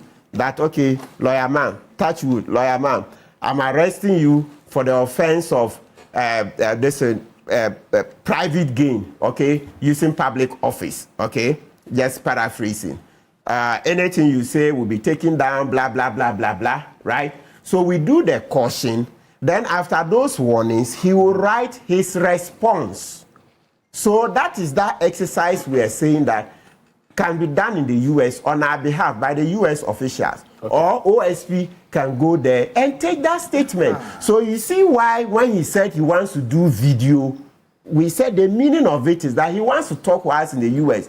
So what technically OSP first came out to say is that no, you can't start with video conferencing when you've not done this exercise I've referred to. And I said the meaning is that then go there. After all, OSP went to the UK when it came to the Foster Adam Mahama case. They went to the UK and did that exercise, etc. So in this case, we could have gone. Or if we don't have enough resources to go, we'll ask the US government to help us. And they would have done it for us. So after the caution statement, there's also another statement called charge statement. So this time, you are telling the person that, listen, well, it doesn't matter the answer you gave me in the caution statement. There is also, I'm going ahead to charge you. So you see that we don't charge the person in court. Usually we charge the person in the offices of the law enforcement agency, whether it's police, IOCO, OSP. So the charging is done in their office. So you then go ahead. Well, I'm charging you for this and this and this offense. What's your response? And remember, Oforiatta is not bound to give OSP any help. Oforiatta can then just say, no comment. No comment. And that's it. And then sign. So the main thing we should realize is that the burden is on the OSP to prove the case. So even if you need him for further interrogation, please, let's repeat. Further interrogation is not a prerequisite to enter court. I see. Oforiatta doesn't have any obligation to incriminate himself, to give you the information. No. If he feels remorseful and he wants to spill the beans, you are only lucky. So that is why I'm saying that the other things OSP needs him for, I don't know. But these two things I've said, these two statements, when you have them, you can enter court. Mm-hmm. Please, with the caution statement and the charge statement, you can enter court. And let me even further repeat. There are some occasions that the accused doesn't want to even write the no comment. Please, when the accused says you will not even write the no comment, you can still enter court. Please, let's be clear. Okay. There is no part of our constitution, the criminal procedure, that mandate. If he says, I will not write, you can't force him. So are you saying that because the person says, I will not write, then you can never enter court? Is that the law? So even the two statements, the accused can say, I won't write. And I'll show you a practical example we're involved in. When the coup plotters case came, the ACP Agojo and Mark Pam, on one occasion, you see that when the Attorney General saw that they would lose the case if they did the jury trial, then they decided to change the offenses. Because if you're doing the treason felony in the Act 30, you needed to use a jury. When they saw the selection of the jury, etc., from experience, from the way the jurors, you know, let me be very plain. You can hazard a guess. From the names of jurors, etc., and a little of demeanor, you can hazard a guess that these people will not return a conviction, even though they've not heard. Please, I'm saying from experience. Look, human beings, we don't use just only the scientific things we've learned in the books. We also use gut feeling, etc. So from experience, you can see some names, etc., that this name is not likely to convict, etc. So Godfrey Dami rightly guessed it, that he won't get, he's not likely, the word is likely, he was not likely to get a conviction. So he changed from treason felony and now came under Article 3 for high treason. And so under the Constitution, if you're using Article 3, the high treason, you didn't need a jury. You now needed 3 judges. So Godfrey Dami guessed that with 3 judges, his chances of conviction were higher than a jury of 7. You see, because, you know, by then, the story was that, this is a kitchen knife coup, and Ghanaians were hungry and didn't think that's an important case, etc. So that stopped and then went for high treason. The PIF, all of that is not the important part, but I'll just give you the background. Okay. But my main point is that, so when he changed it and they invited us back to the NIB, okay, previously BNI, our clients refused to write. We refused. We told them we are not writing any statements. I see. And then the case was taken to court. Justice Efia Sewa, Asariboche, Amaliboba, and then Justice Stephen Opon, they sat on the case. So Agojo and Co, we told them we are not writing. And you think when we said we are not writing anything, even no comment, we didn't write even no comment. Did the case stall at the NIB? The next day we're in court. It was a Saturday, yes, thanks to the Kwebu number 4 versus Attorney General number 4. We were in court. It was a Friday afternoon because we asked for bail. They wouldn't grant us bail. So we went through the Chief Justice, Eni Yebua, and based on Kwebu number 4, he ordered that, okay, the judge should sit on a Saturday. And so we went to court on a Saturday. Well, of course, we got the bail on paper, but they couldn't come out that day. So my point is that the main point out of the whole story, just one sentence, the accused persons refused to write the caution statement charge. We said no comment. I mean, not even no comment. We didn't write. And the case was in court the next day. So the point we are making is that I cannot second guess the OSP, what OSP needs Oforiatta for. I can't. All I'm saying is that as a practitioner, I also understand the law enough to know that this, even if those 2 statements, the accused doesn't write them, you can still enter court. So if you need him for some other purposes and he's not coming, you try and meet the two basic ones are usually, it's expected that you try to elicit those. Caution statement, charge statement. If he answers those, fine. If he doesn't answer, because you demonstrate to the court the efforts you made to get those statements and he didn't answer, the court will go on. So please, it's no answer to say, do you know what we need him for? No. It's no answer. I'm re-echoing what... Yes, and that day... We were here. The OSP himself has told him why he very clear. But I'll make that point. Yes, so now let's go to the next point. But this one, we are just explaining the background. So I'm just saying that we should take the plan B whilst it's still there. But also to be clear, this second time the OSP is put him on the wanted list, and that's the substance of Ms. Ocansey's question. I'm in support of the OSP declaring him wanted this second time. Remember that the first one, I was not in support because, as I stated, when he was traveling, he informed both the previous and current chiefs of staff. All right, so that's why I didn't support the first time. But this one, I support it. So now, the question, Ms. Ocansey, your question was that, has the wife's interview made the case better? And because I said... now we have some detail that it will take at least 3 months for him to... for now, yes, that's her case. But based on Ofori-Atta's previous conduct, I can't trust him. So I can't use that. I can't believe it, but I'll use it in the analysis. Now, so with what OSP is doing the plan B. The plan B, because the plan A is Ofori-Atta's second offer that, well, after 3 months, I'll be strong enough to come. Right? But based on the way he swerved OSP on 2nd June, OSP can't trust him. So the best thing is to initiate steps to extradite him. So you can't fault the OSP for initiating the steps. No, you can't. Because Ofori-Atta swerved him on 2nd. Now let's answer a bit of the wife and then show why Ofori-Atta's conduct has brought him where he is now.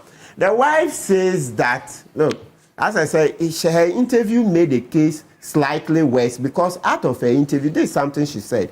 She said before the March 20th and 21st biopsy, which is diagnostic surgery, they had always known, please, with emphasis, let's get this point.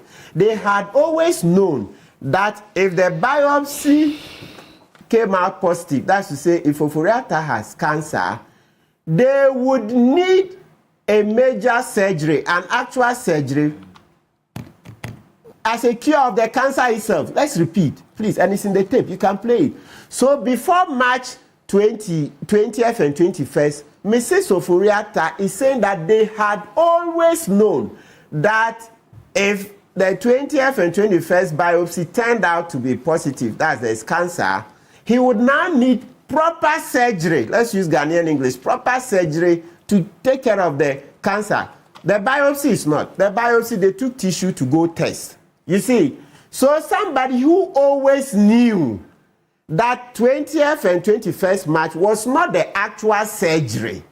Why do you hide that from the OSP and rather make it look like 20th and 21st March were going to be the actual surgery for the actual cure? For me, that's where Ofori-Atta lost me.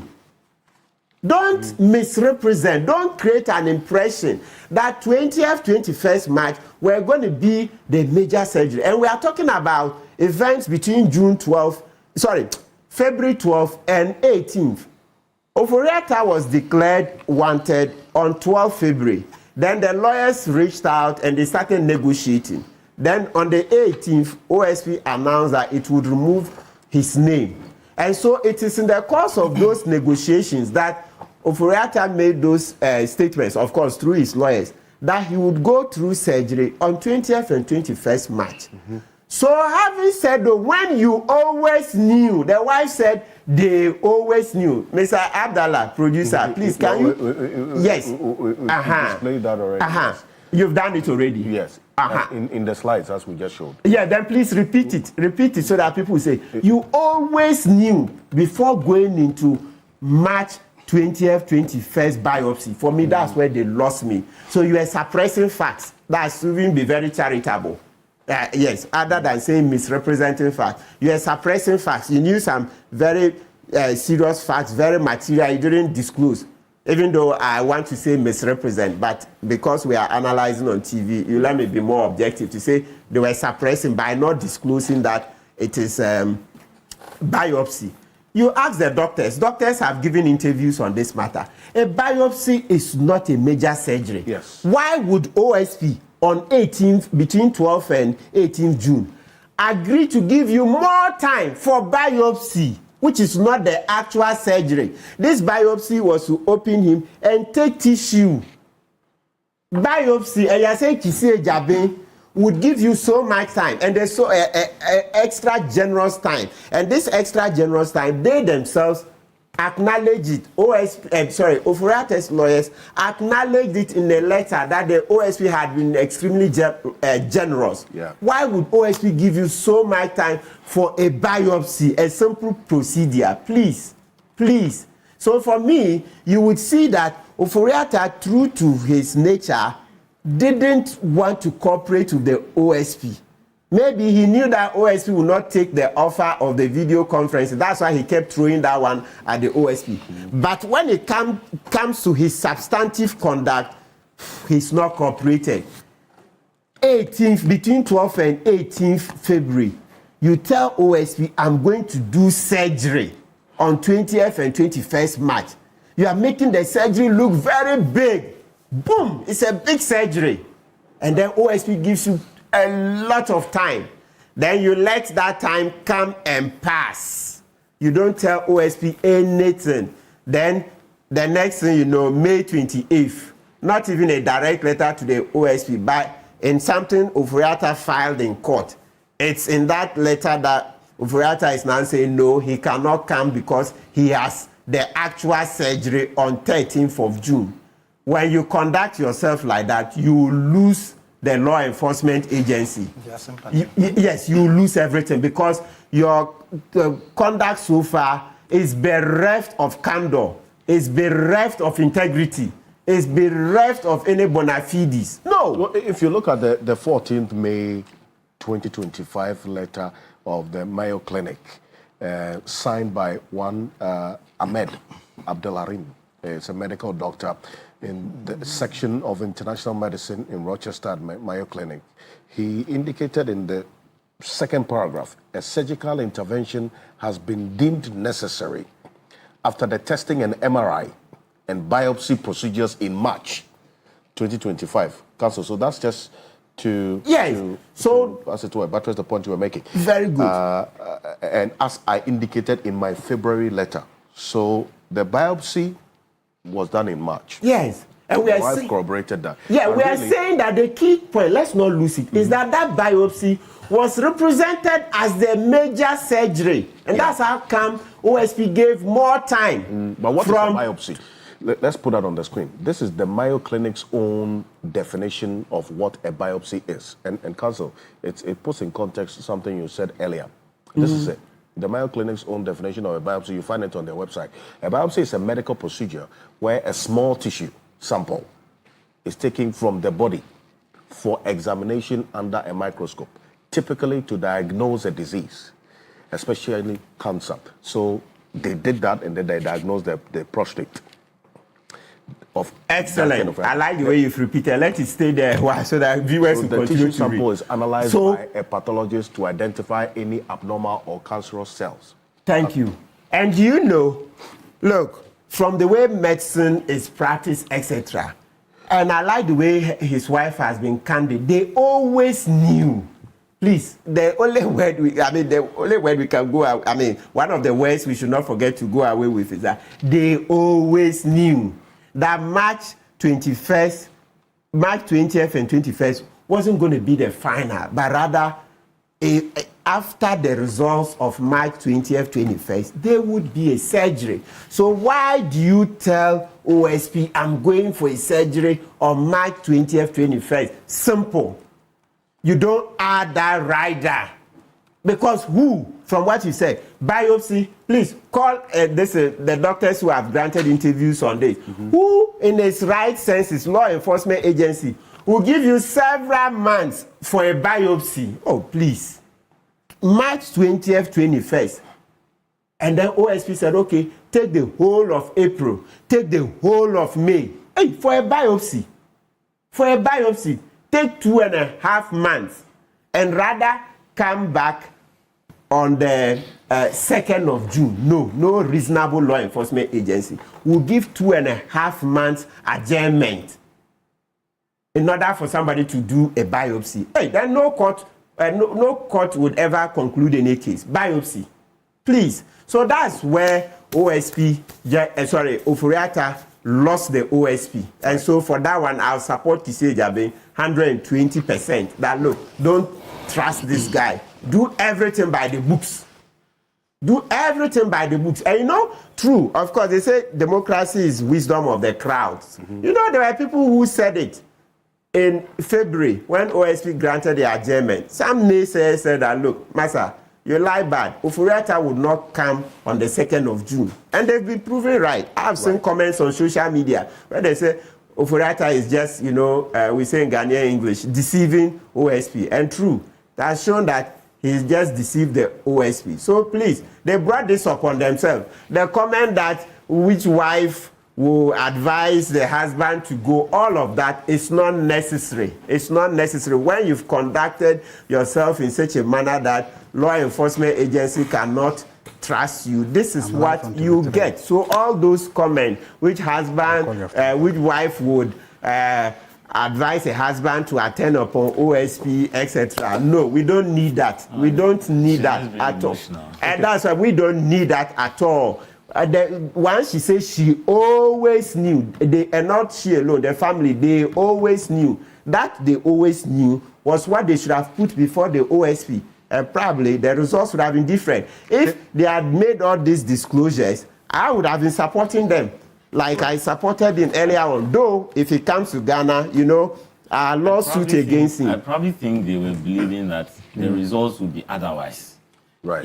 I probably think, I mean, when she's... So then they should have disclosed it. Yeah, yes, so when you are in doubt. The whole thing was, the communication was not properly managed. You know, communication with the OSP, the legal disclosures were all not handled properly. Have you been allowed to talk? Prof, have you been asked to talk? Let him conclude. It enriches the debate. Yes. It enriches the debate. Yes.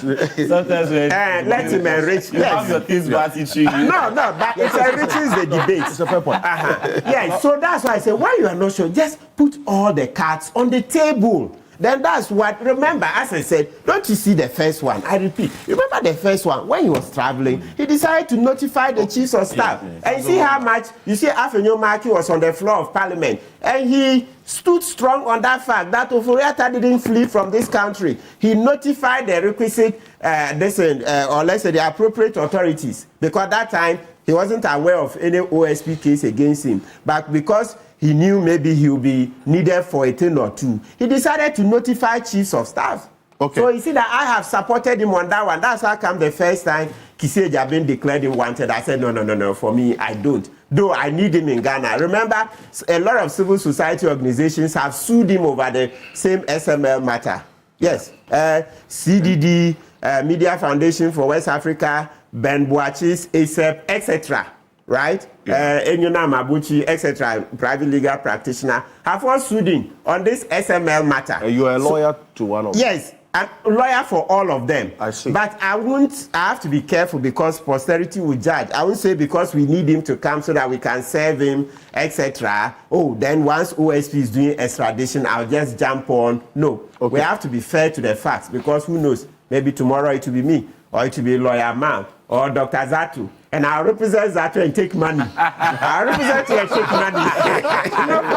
Don't worry, there's a CEO here. Thank you very much. You know, he's not a CEO, he's not CEO money, so he will help you to pay. He will help you to pay. Well made. Let's bring in Professor Jampo on this because beyond the law, there's also a governance matter and then also managing public expectation. You get the sentiment that people would rather want him in person, physically, to answer to the questions and concerns and the issues, the 5 allegations and then suspicions of corruption and corruption-related offenses that, according to the OSP, he's said to have committed, and including this National Cathedral matter, controversial one as that, as against the Zoom that he's proposing. Generally, I think people would want him to be here. And the OSP himself, in one of his press conferences, made the point quite forcefully that, look, if I succeed in getting him trialed in absentia and he's found guilty, how do we sentence him? How do we punish him? Okay, so I think the OSP is being commonsensical in his demand that maybe on the weight of the evidence he has against the man, he feels that, look, this man by all means will be convicted. And if he's convicted, to serve as deterrence to people who would tomorrow or who have been given fiduciary trust today, he may have to be punished in a manner that would serve as a lesson to many. And so for him, it will not make sense to try the person in absentia and then say, we have tried him in absentia, we've convicted him, but he is not around. It will not make sense. So I favor and I support the position of the OSP, but generally to say, Professor Jampo, can I give one sentence so that it will toughen your argument? Yes, please. If he's convicted in absentia, they can still use it for extradition. One. Then two, it will pave the way for us to recover the properties. A lot of us are interested in the properties. Like the Temakulo, setting up Temakulo case. They could bring the extradition. But most Attorney General, Dr. Ayin is on it. He says he'll bring her back. Yes, I understand they are trying to extradite her. Good. Right? But most especially, Professor Jampo, then we can go after the assets. We can go after the assets. And then number three, a conviction for those offenses ruins him. So just to make sure that you see how... Okay, so, but generally, I think that, look, I don't know whether any of us here has been sick before. And so, in my view, if Ken Ofori-Atta is truly not well, if he's truly not well, then let him be dealt with in a manner that takes cognizance of his health. General Pinochet. Okay, let us deal with him in a manner that also takes cognizance of the fact that he's not well. But it is quite curious, and I don't know whether your producers will now be able to help me by calling a medical doctor on this program, that it appears that the history of arrests and the history of investigations in Ghana always shows that every politician who gets arrested or every politician who is oftentimes being investigated suddenly will fall sick. I don't know whether the arrests or the investigations picks their blood pressure or sense is a pressure. So the man is well today, very healthy today. He is invited by the police, and then the next time they say he's unwell, he's dying. Recently, they said suddenly the man who was. Sometimes you define it. It's not real. That is why I'm saying that I need a medical doctor. But it is curious that sickness always goes with such It's kind of funny. It's funny that you are the lawyer. You've seen that, right? It's not today. It's not now. Generally speaking, persons going through prosecutions tend to have such tendencies. They get sick. Because I've seen big men. So when I say big men, someone matured in age or advanced in age, big man being cross-examined, and in the milieu of that, the person is unable to carry himself because of the burden and begins to cry. The court holds on, proceedings are stopped. Witness, calm down. I see. So it happens. Okay, thank you. Okay. Well, thanks for the information. But look, so you are telling me that if somebody is being investigated, somebody is held before a prosecutorial. Look at Michael Jackson. And, at a point in time, he was having psychiatric issues because the threshold, the emotional threshold of the person becomes quite difficult, and it varies from witness to witness and who is in the box, especially when you are going through that prosecutorial process. All right, so let me continue to make the point that I favor a very decisive, non-Atamelsian approach to dealing with everybody who has question to answer. And so I applaud what the AG is doing I commend the OSP for what he is doing, and I want them to continue with this approach. But in doing so, let their officials, especially those national security agents, when they have to effect arrest, when they have to raid, go into people's homes and offices to search, let them not do so like armed robbers, because these things do not reflect the non-rascal persona of John Mahama. I favor every investigation so long as it is going to unearth a problem that would help us to fashion out a solution to it. Recently, they raided the offices of SML. And if you see the way a manner, I said, but if you are looking for information, go ahead and look for it. But don't raid people's offices like you are armed robbers. I think it's about time we trained our national security operatives to behave like professionals. You can go get the information without carrying the suits, carrying the dresses, utensils, and be throwing them on the floor as if some madman has raided you. I think it doesn't make sense. So by all means, go ahead and do all the investigations. If there are raids and swoops, go ahead and do it. But President Mahama is a gentleman. He's not a rascal. He's a gentleman, he's a decent man. And so some of these things must reflect his persona. If you go raid people's homes like armed robbery attack, it gives him a negative image that goes contrary to his persona that we know. Beyond that, I also want to say that the OSP itself must have a mature outfit that handles its communication. The OSP itself must have an outfit that effectively communicates some of its reasonings and some of what it is doing to the generality of the citizenry.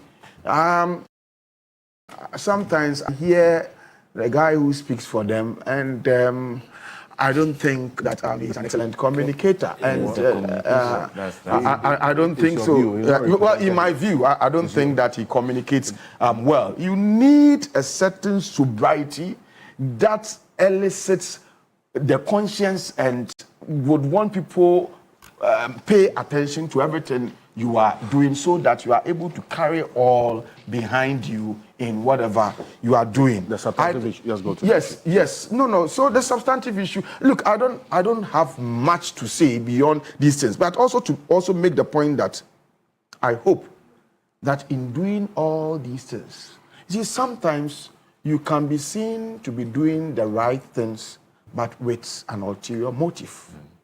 Sometimes you can be seen to be doing the right things. I like that. But with ulterior motives. I like that. And so I am hoping that the OSP's intentions are also genuine.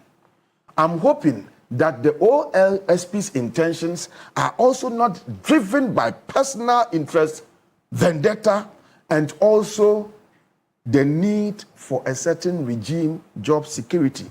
Exactly. I am hoping that we know what we are doing, the OSP knows what it is doing, because there's been several things that it has done, the OSP has done, and they all amounted to much ado about nothing. You see the package. So if you come in with that radicalism and then all of a sudden it slows down and fizzles out, then sometimes it becomes difficult for some of us to trust your intentions. Putting that aside, Kisia Dabin, once I was taking him on, I had some people calling me, why do you have issues with him? He's my classmate in Legon. I don't have a problem with him. Recently, I texted him, we exchanged some texts. I don't have a problem with him. I urge him to go on, but I'm saying that in doing so, I would want him to be driven by patriotism. I'm hoping, because some people have come from several quarters, from the party, from the regime, and some top officials from the party that appointed him. And even in this current regime, some people have also made some point behind the scenes, quite forcefully, that they don't think that his intentions are genuine. And I'm saying that I hope that he's not being driven by personal interest, vendetta, and maybe his quest for some regime security, if he's driven by patriotism, if he's driven by his quest to fight corruption, if he's driven by his mandate to ensure effective prosecution of those who have looted state resources, then we applaud him and we'll give him all our support. I think basically this is what I want to say. I think there is a meaty issue on the table that I want to talk about. And you see, the MPP but the fundamental issue here is that answers need to be given. Yeah. To the 5 issues that. Why not? I believe that. No. I believe that. No. I think all these things. You see, I support the work of the OSP. Whatever it is looking for from Ken Ofori-Atta, I mean, it is the right, it is the mandate, and Ghanaians must support, Kisi in going about that route. But I'm saying that in doing all these things, let these things be done, taking cognizance of the fact that if he's truly unwell, okay, then let us also factor that. But I raise the issue that it gets curious. But you've explained that now oftentimes that people are being investigated, they fall sick. So tomorrow, we should all know that the pressures will be unbearing. If you are looting state resources, if you are mismanaging the mandate, the fiduciary trust of the people that has been reposed in you, take note that if you are someone, you may fall sick. Yes. Some are feeling the sickness. You go to. I was going to come to you so that we don't have to. But Prof, I think that the OSP has also been consistent that they have not received any medical report as yet from. Well, so then it fits into what Martin is saying that maybe there is a certain trust deficit. Okay, absolutely. There's a certain trust, and I'm wondering that. Don't you think that it would be appropriate for the OSP to just take a flight to where Mr. Ofori-Atta says he is? Or send dispatch people to go see that he is truly where he says he is. Because from the report, he's given several possible locations. So we keep saying that even today, he's where he is. As I said, because of what he's done in the past, OSP cannot trust him that he will come. So we can't take chances. So even if you find out that he's in the Mayo Clinic today, it's not guaranteed that in 3 months he will come. So let this process go on. But also, let's begin to take his offer for the Zoom. And as I said, when I say the Zoom interview, I don't mean that one. But it means that now modify it and tell him that we want to arrest you first in order to take the statement. Then let's hear. So let's do the 2. But as for the possible, as for the fact that it's possible that he has actually done the surgery, we can't use it as a reason not to do anything. No. Once he has in the past not honored his words, don't give him that chance. Just go on with the extradition processes, etc.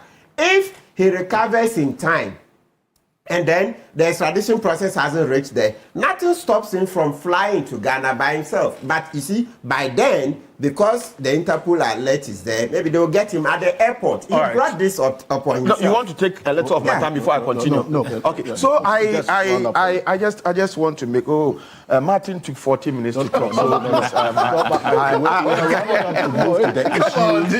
Martin took 40 minutes. So you see, because of the nature of President Mills, so many things happened that were glossed over.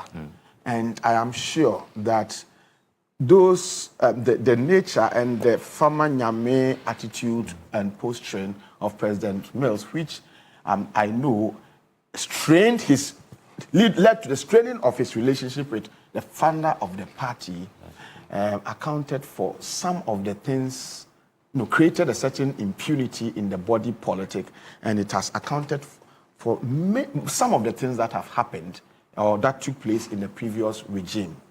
The survival of our democracy is highly contingent on how President Mahama strengthens institutions of state to ensure that those who have run afoul of our laws are brought to book. Okay. I'm saying that if we don't succeed in dealing with some of these issues, the Fourth Republican Democratic practice would be short-lived, because then eventually people will say that they are all the same. And so I am urging the institutions of state, Office of Special Prosecutor, to be driven by patriotism, to do whatever it wants to do. Attorney General, now people say he's very fearful, especially when he's giving his updates and all that. He should go ahead to do whatever he's going to do, and they should give President Mahama and all the institutions of state should give them all the backing that they need, so that we will truly reset Ghana to where it is supposed to be properly belong to. Otherwise, if we fail, then we cannot continue our fourth Republican democratic practice, because it will embolden other people to say that they want to take the law into our own hand. Now there's a certain confidence, there's a certain belief, there's a certain reinvigoration in the psyche of people that, look, things are going to be done right. Yeah. And it is important that we sustain this. It's becoming one too many. When big arrests are made, big people are being investigated, we lift it high, and then before you realize, it fizzles out. In Ghana, if an issue happens... Romancing the stone. If an issue happens, you only have to pray that a bigger issue, occur to come and douse whatever it's... And then soon we are not talking about it again. So I pray that we sustain the momentum in our quest to fight corruption. It should never happen that another issue would come and torpedo some of the bigger issues that the OSP is investigating. We should keep all these things on the front burner of public discourse with a view to sustaining public interest in them, so that if we have you have some party officials bragging with impunity. They said we stole, but when they came, they have not even been able to arrest us. This time, I'm saying that there is no Atamilsian attitude in President Mahama. I believe that he will do what is right, and that's why I'm urging him that he should never be swayed by people who all of a sudden are praising him, as if we are all kids. Okay. Yesterday, you condemned him as the most incompetent person. Today, you are saying he's the most whatever. I think it doesn't make sense. And we are not kids. We can read in between the lines. If you think that Ghanaians are ignorant, then you are super ignorant. Thank you. Well, talk about reminders. There's Dr. Inkum, Asari Inkum says, good morning. I think Loyamatic people should also add these to his reminders. The latest on the Reverend Intim Fojo allegations, it appears that because the big issues are happening on a weekly basis, that has also lost out on the radar. Alfred, keep tabs on this one. And then also what has happened to the investigations into the allegation that Alexander Kwenyomake made, that some national security operatives who searched the house of the former Bank of Ghana governor stole 10,000 cedis from his home. What is the final outcome of that? Was that true? Well, guess what? I would try and get some answers for you. Thank you, Dr. Inku. Yeah, we'll be doing the reminders. Yes, thank you. That's to you, Council. Yeah. Yes. No, you're done. Yes. You give people 40 minutes. Yes, I mean, illegal aspect. I think the most important issue is about getting a resolution to this matter. Samida Ako posted on his social media handle not too long ago, a few days ago. Take a look at this. It says, you may choose to distort facts or shift the goalpost, but the truth remains. As of today, Ken Ofori-Atta has not produced any certified medical report. So, Prof, that's just on the point you made. It's not produced any certified medical report. It's been shambolic. The way it's responded to the OSP and managed it, like lawyer man. But you guys in the media, why didn't you ask the wife about this? Because he didn't speak to us. Okay. She didn't speak to us, I beg your pardon. From his personal attending physician or hospital, indicating that he is incapacitated or unable to travel.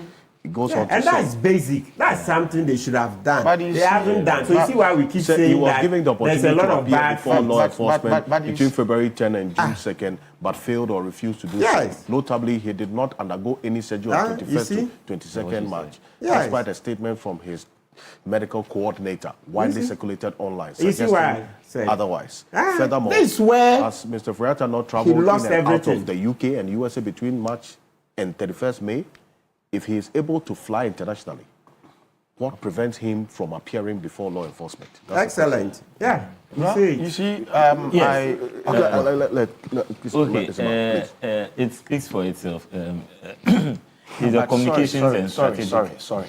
But you see, with regards to communication, okay, you go back to the first thing that he said, the first slide. You see, you may choose to distort the facts or shift the goalposts. You are communicating in a certain language that is supposed to carry all of us on board. Okay. It's not. You don't have a communicator who wants to do this. Right. Okay. We'll draw his attention. That's what I mean by the fact that the OSP needs a mature communication. Who is the guy? He's the director of strategy. You don't say that you may choose to distort. I want you to answer that question. That is not a mature way of communicating. They say that in one of But why are you doing this? Why are you supporting hold on. For example, like that? No, not fully. But I said there are parts I disagree. I think you made your point. And I also agree with you that we hope it's not for ulterior motives. Exactly. Yeah, so I told you I think you made your point on that side. But I will start off by saying that. I will start off by saying that when it comes to the law does not deal with mercy, and this statement was tamper justice with mercy. This statement was verily espoused in the case of Kweku Ajiri Tete versus University of Ghana, and where Aka J accident was, and now to be at the Supreme Court, and in that Akabuafo. And in that situation, he indicated that yes, you might have a matter that might be humanitarian, but when it comes within the corridors of the court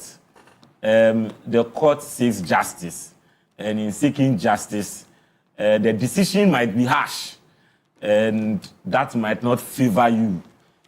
It looks at evidence and the facts. But is that not the court that they say tamper justice is mercy? Yeah, it's there. There's also mercy in the law. It's not the word used is not mercy, but the other things. Yes. You look at the age, first-time offender, those are forms of mercy. Let Esma conclude this point. So, please, I'm not saying that tamper justice with mercy in the case of Ken Ofori-Atta. Tamper justice with mercy, it deals with mitigation, where the person has been the decision taken and the sentencing.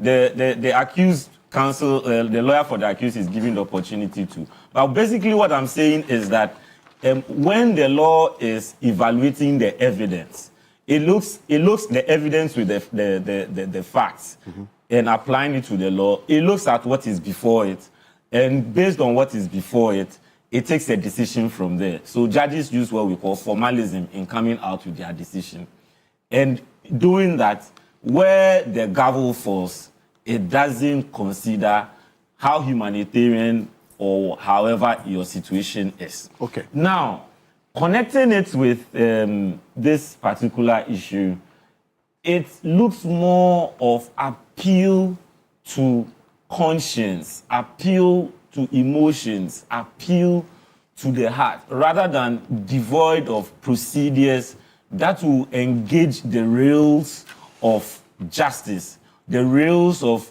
criminal proceedings for criminal prosecution to start. So one thing I have observed, which I believe colleagues present here also agree with me, is that the communication from Mr. Ofori-Atta's place has remained a gap. And once you have prosecutorial agencies or investigative agencies after you, and you are cherry-picking information or disclosures, especially when it comes to what you call a medical opinion or medical report, that would aid your cause in praying for some time so that matters will be interrogated properly. They would sideline whatever grace they could occasion you and deal with you vigorously. And in dealing with that, you realize that when the matter went before the Human Rights Court seeking an interim injunction to, as it were, dismiss or have the court set aside the red alerts and all of that that the OSP had done. They didn't find favor with the court because, again, it goes into the judgment that I mentioned by Akabuafu J, as he then was, that the law deals with matters before it and does not deal with domestic matters which will be fused with emotions. That is dealt with at the domestic courts. Domestic courts is the one in your house or in our houses, where we would have the impaying for and all of those things to talk and we appeal to those emotions. So yes, the woman talking, that's the wife speaking, is fused with a lot of emotions, and you hear her say no wife would want to give out the husband. But the thing is that as citizens living in a territorial jurisdiction, we coexist as a result of the supreme book, which is the Constitution. And the Constitution gives us our rights associated with whatever we seek to do. Immediately there is a suspicion that you have committed an offense, you are about committing the offense, or you have committed it. That right which you are enjoying would be tempered. And however tempered, whether temporary or not, you would have to respond. And in seeking to respond, you have to be candid. Now, however you respond to it, then other legal proceedings would kick in, and adjudication as to whether you should be freed or not would be heard. Now, in summary, all that I have said is that the communication from the legal team of Mr. Furiata and the family, the disclosures, has not been right.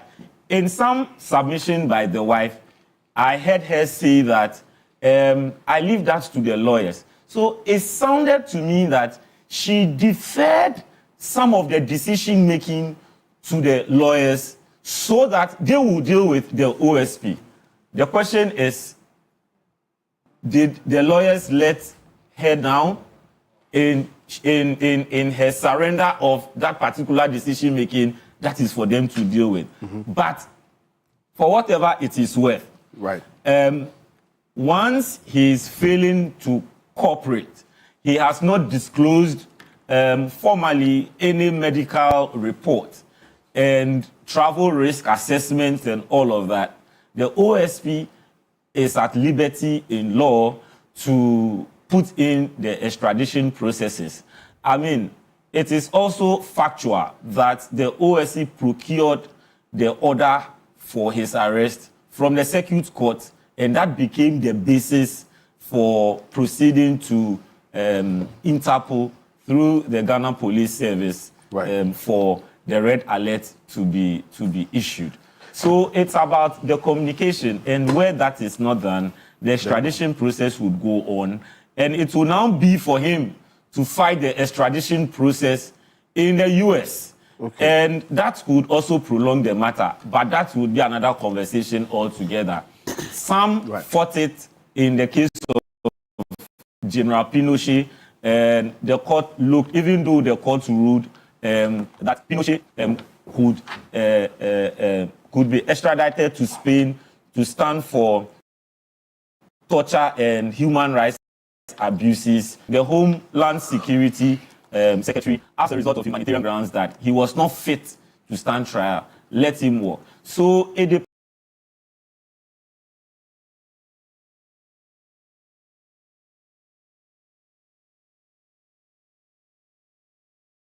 depends on the dynamics. I am not saying that happened, but what I'm saying, to throw in the bit to say that yes, we are putting extradition, but that would also come with a fight. That's if Mr. Oforiatta seeks to do that.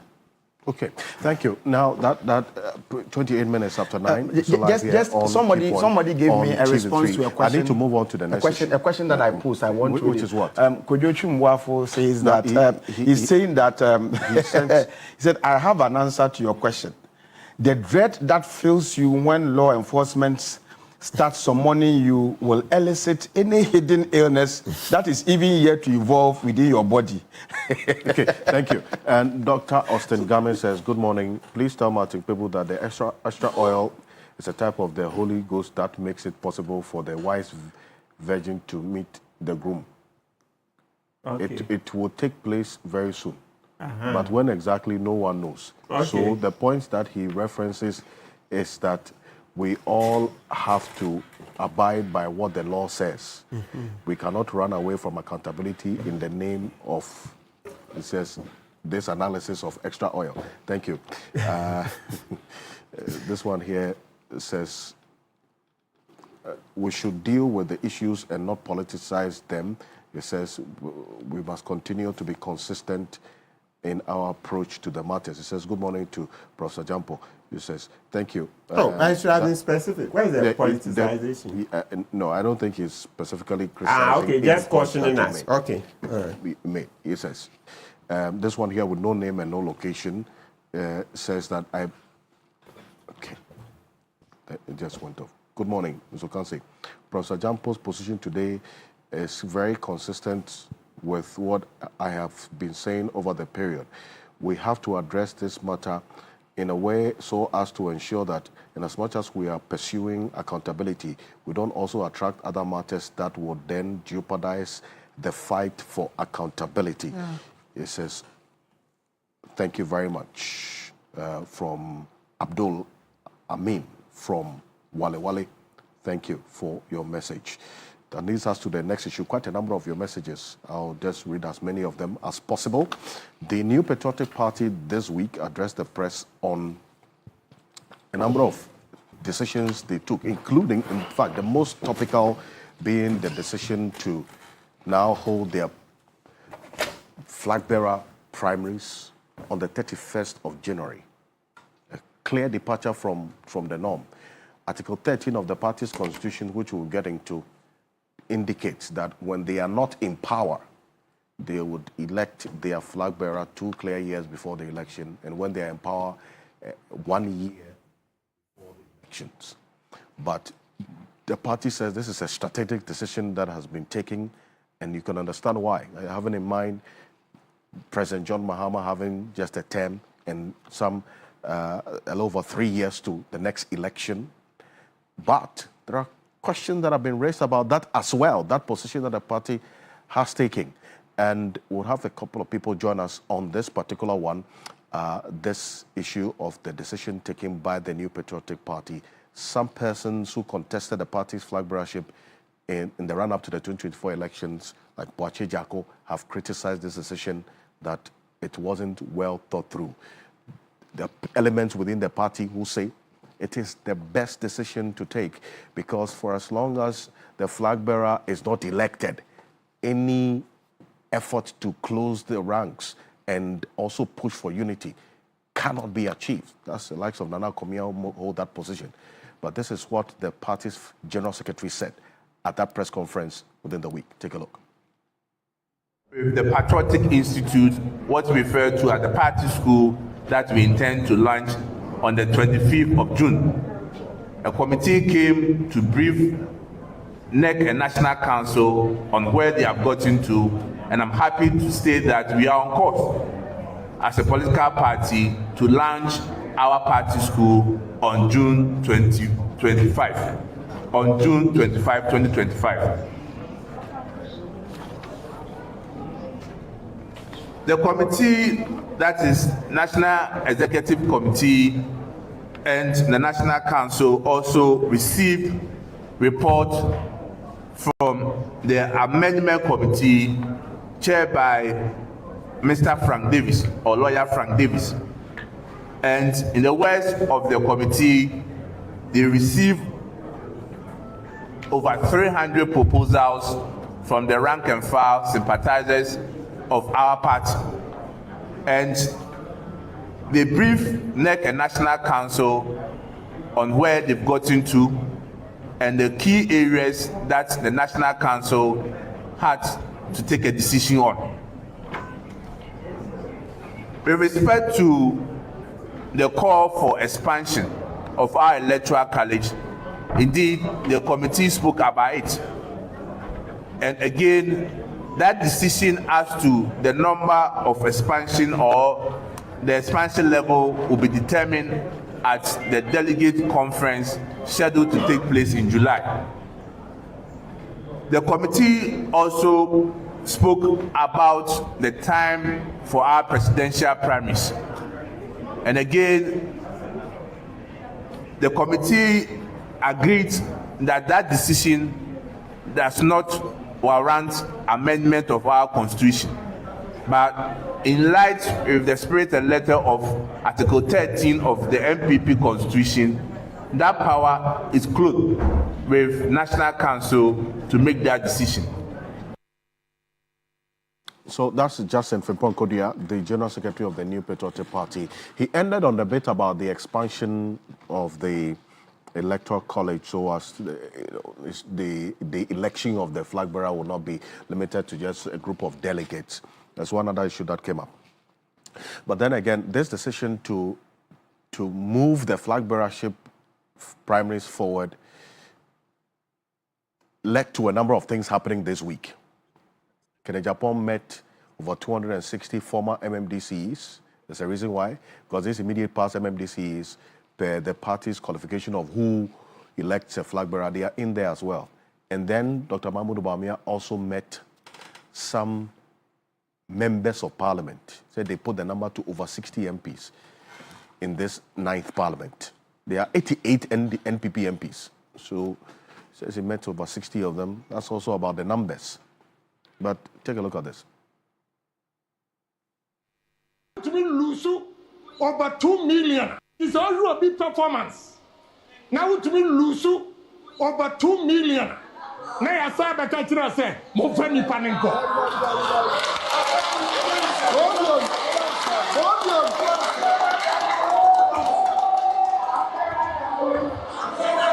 Now.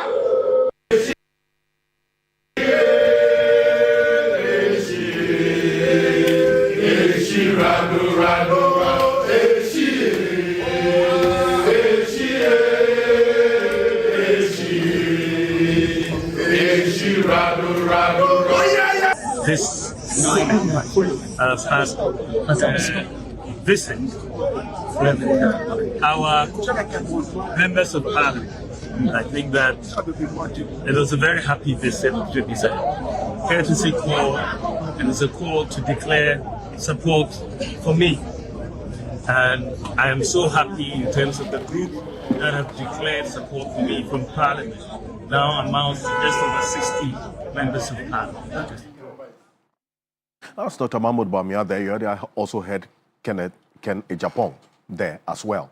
Now, Dr. Zato, it's for good reason that, but I'm going to be coming to you intermittently. No. I thought he was going to start because I started the first two sessions. You shouldn't mention your unless. No, I'll let Jampo start this session. I just think that I started the first two sessions. No, but it's actually not with any malice. Okay. I don't understand, but I'm just saying, let him start. Let's go. Okay, let's go. Gentlemen, hold on. No, he hasn't denied that he is a member of the party. I don't think that's a matter up for contention. No, I'm saying that it is part of you start. No. I like this issue. Jampo, are you an NDC? No. Are you an NDC member? No, I've not contested. No. You are sitting here as an acting CEO because of the generosity and magnanimity of John Dramani Mahama. You are here defending the Mahama administration. You are as NDC, as the next NDC person. I have never served in any government. I have never been appointed by any government to do anything. You have been. So don't go there. You are giving Bawumia advice. No. You are giving Bawumia. There are pictures of you. You are appointed by Martin. You are appointed by President Mahama to perform an act. You are sitting here every day, and the two of you claiming some amount of neutrality. You are not. I didn't take one CD. I didn't take one Ghana. I didn't take one Ghana CD for the Ora. One Ghana. One Ghana. I didn't take. You will be appointed. You are NDC as NDC. So you are also NDC. Both of you are. So you sit here and try to pretend some kind of hypocrisy that you are NDC. You know it. Okay. So it's in you. So No, you are. You are as NDC, I say, they appointed you. The only reason why you got this is I will respond. But when you sit here and try to make it look like you're all neutral, you are not. Wow. You are not. But you are. With the pictures of you and Bawumia. Listen. So you see, I think that, gentlemen, Dr. Zato... I'll respond to all the things. I mean, whatever he said. You see, this is what I've said. The whole day, I've tried to just I think that you I've tried to do that the whole day, and I've tried to let it go. I've tried to let it go. But I knew. Remember when we started, I said, I was going to be ganged up. And it's happening now. I just made reference to the fact that you are the parliamentary candidate on the ticket. Yes, but I also made the point that you campaigned for John Dramani Mahama, and he has rewarded you with a job. Okay. I've said that. So Dr. Zato... And you too, you were the... I'll respond to what job? You were with them, I'll respond. But I didn't even take one Ghana. Ora, what is Ora? Dr. Zato... Ora, it doesn't come to the same thing. By the NDC, it was a job. This is national service. That's national service. National service. I'll respond. Yes, you will. I indicated that if it is your time to speak, I'll make sure that you speak. That position about you being ganged up or ganged on, as you put it, has not happened since we started the program. And I don't want you to make statements to invite that or create the atmosphere for that. I have done the best I can to ensure that when it's your time to speak, you speak, isn't it? Nobody has obstructed your submissions, correct? I think that's clear.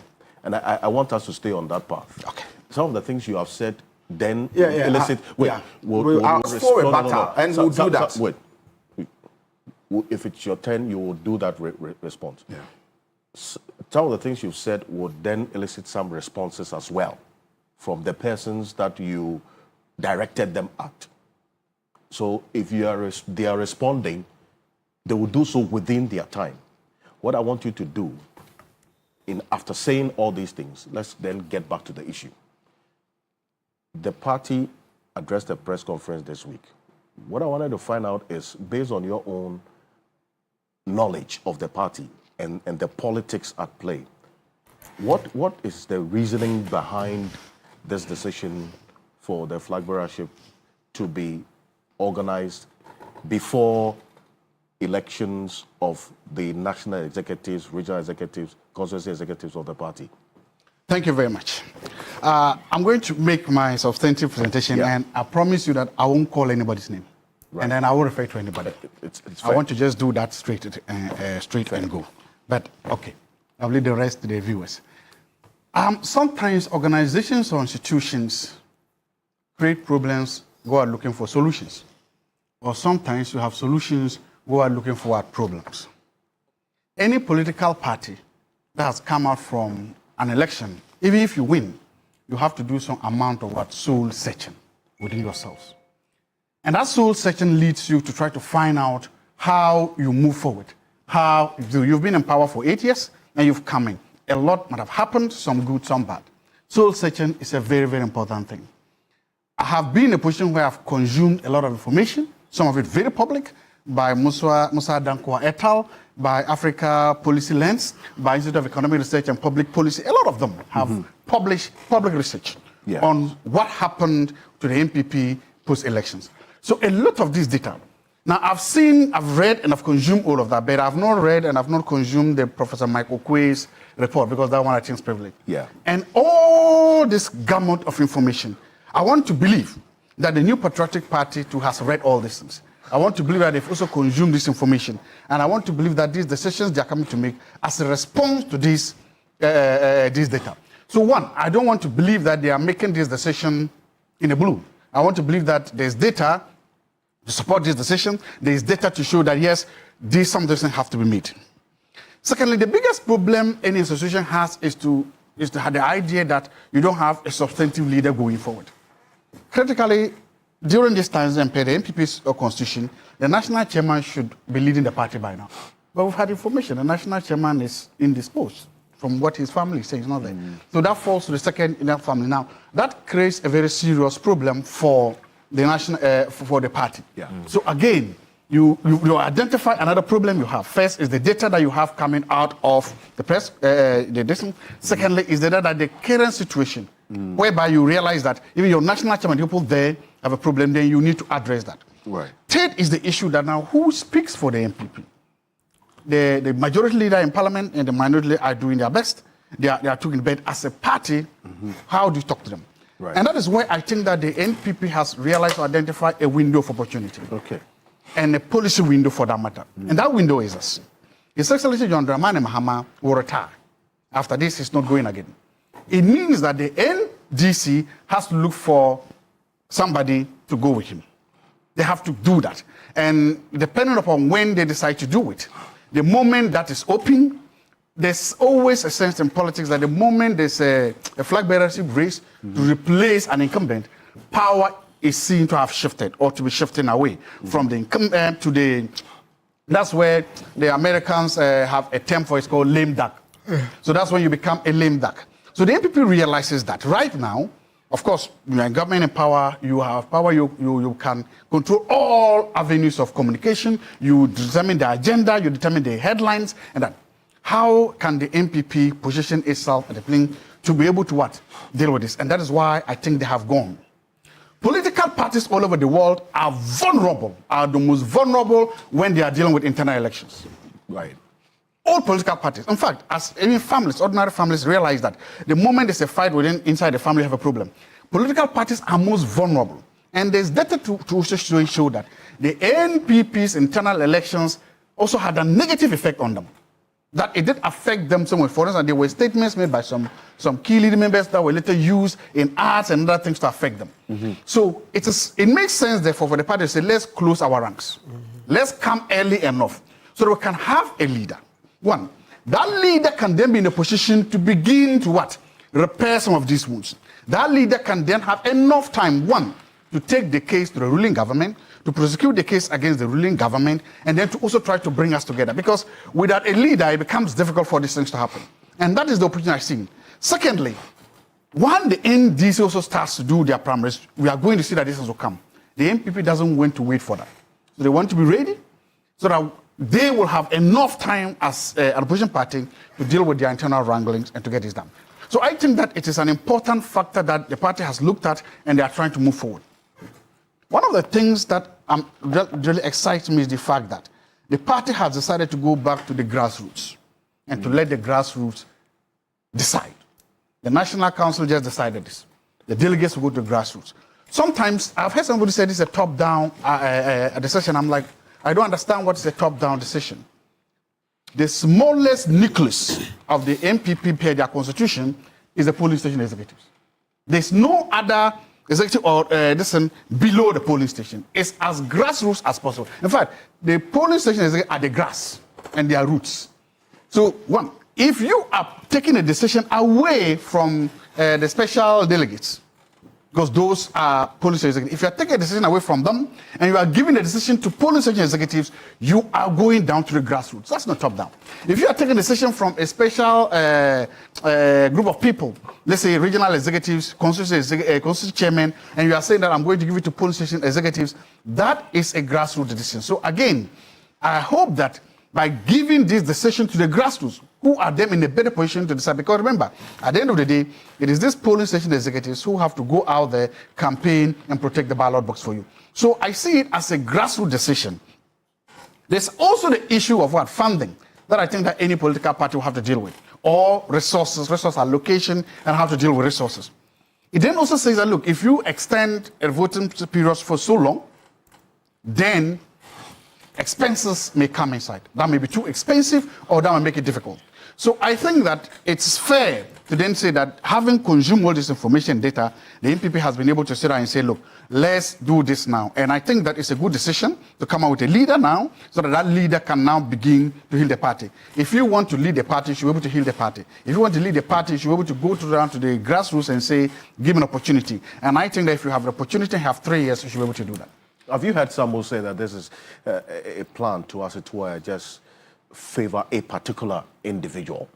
and also created that grounds for that individual to lead the party. How do you respond to that? Well, the data or the information out there doesn't support that theory.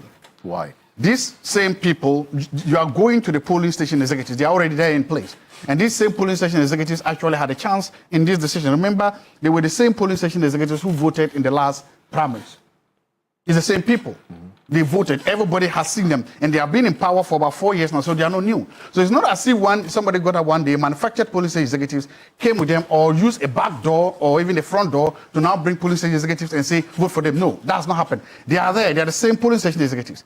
And throughout the elections and post-elections, all those who are claiming to lead the party, they have been engaging these polling station executives. They are not new. They have not been created. Secondly, polling station executives are not nominated by the president or anybody else. They are nominated by people in their same community. So they are as grassroots as they are. It's the same people who were there, and it's the same people that have had a say in earlier primaries, and that are given a chance to have the same seat. See, but you see, and still staying on it, because you talk about the grassroots position, it is a NEC that met. And the NEC says, this is what we're going to do. And there's going to be a delegates conference then for some sort of engagement. The position of Boachi Jaku, who contested the elections last year, is that he described this as nonsense. Because in his view, how do you elect a flag bearer before going to elect national executives and constituency executives of the party? It then gives the person, that individual is going to be elected, a certain power to influence the process of electing the national and regional constituency executives to necessarily be loyal to him. And that is not democracy, he says. Is that a position you support? I don't want to be responding to individuals. I just want to say that the MPP has a constitution. So the first question is what they are planning to do. Is it constitutional? Is it legal? Is it Is this constitution? Is it legal? Yes. Is it constitutional? Based on the MPP constitution, does the NEC has the power to do this? Is it democratic? Secondly, no. We have to answer the first question. The first question is, does the NEC have the power to do it? If they do, yes, then it's legal. Secondly, is it constitutional? Yes. You are still giving the decision to grassroots members. You are still saying that the very people at the grassroots will make the decision. So nobody's imposing a decision on them. I don't see what's the position. NEC hasn't said that, let's not nominate, let's just take one person. No. NEC is saying, let's go down to the album, the same albums that we had the last time, we use the same album to elect. That is still democracy. That is, in fact, that's very democratic. You see, in fact, the good thing is that you are taking the decision from a very few people, a very few couple of hundreds, and you are giving it to thousands and thousands of people from every corner, every nook, every cranny of this country to make that decision. That is as democratic as it's supposed to be. Because look, if you go, a special delegates that I have, in Upper West Region, for instance, the special delegates, they are less than 50 or so, they are about 100. Between 100 and 50 days. But if you are going to go to polling station executives, that is huge. So again, my point is that once you are taking it to the very base, the grassroots of the party, it's as democratic, as legal as it is. I see. Well, it's some 10 minutes to the top of the hour. Dr. Awakoba is going to be joining us on Zoom on this particular one. Professor Jampo. Yes, I would on the issue, please, yes. Please indulge me. On the issue, I'll respond. But it's important that I respond to some of the claims of Dr. Zato here. I've just received so many text messages saying that I should tone down in my response, and I'm going to do that. I'm a listening human being, just like President Mahama. A listening CEO.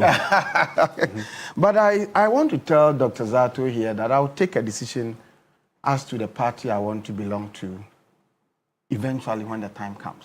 I vote, but I've never had a party. He went to contest an election on the ticket of the MPP and lost miserably. I have not taken such a decision yet in my life.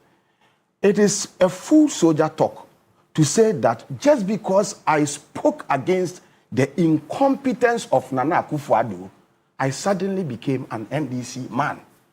It is on record that I was part of the people who chased John Mahama away in the lead up to the 2016 elections. Excellent. Go and check the records. Yeah. So when I was doing that, was I MPP? It is on record that we criticized John Mahama.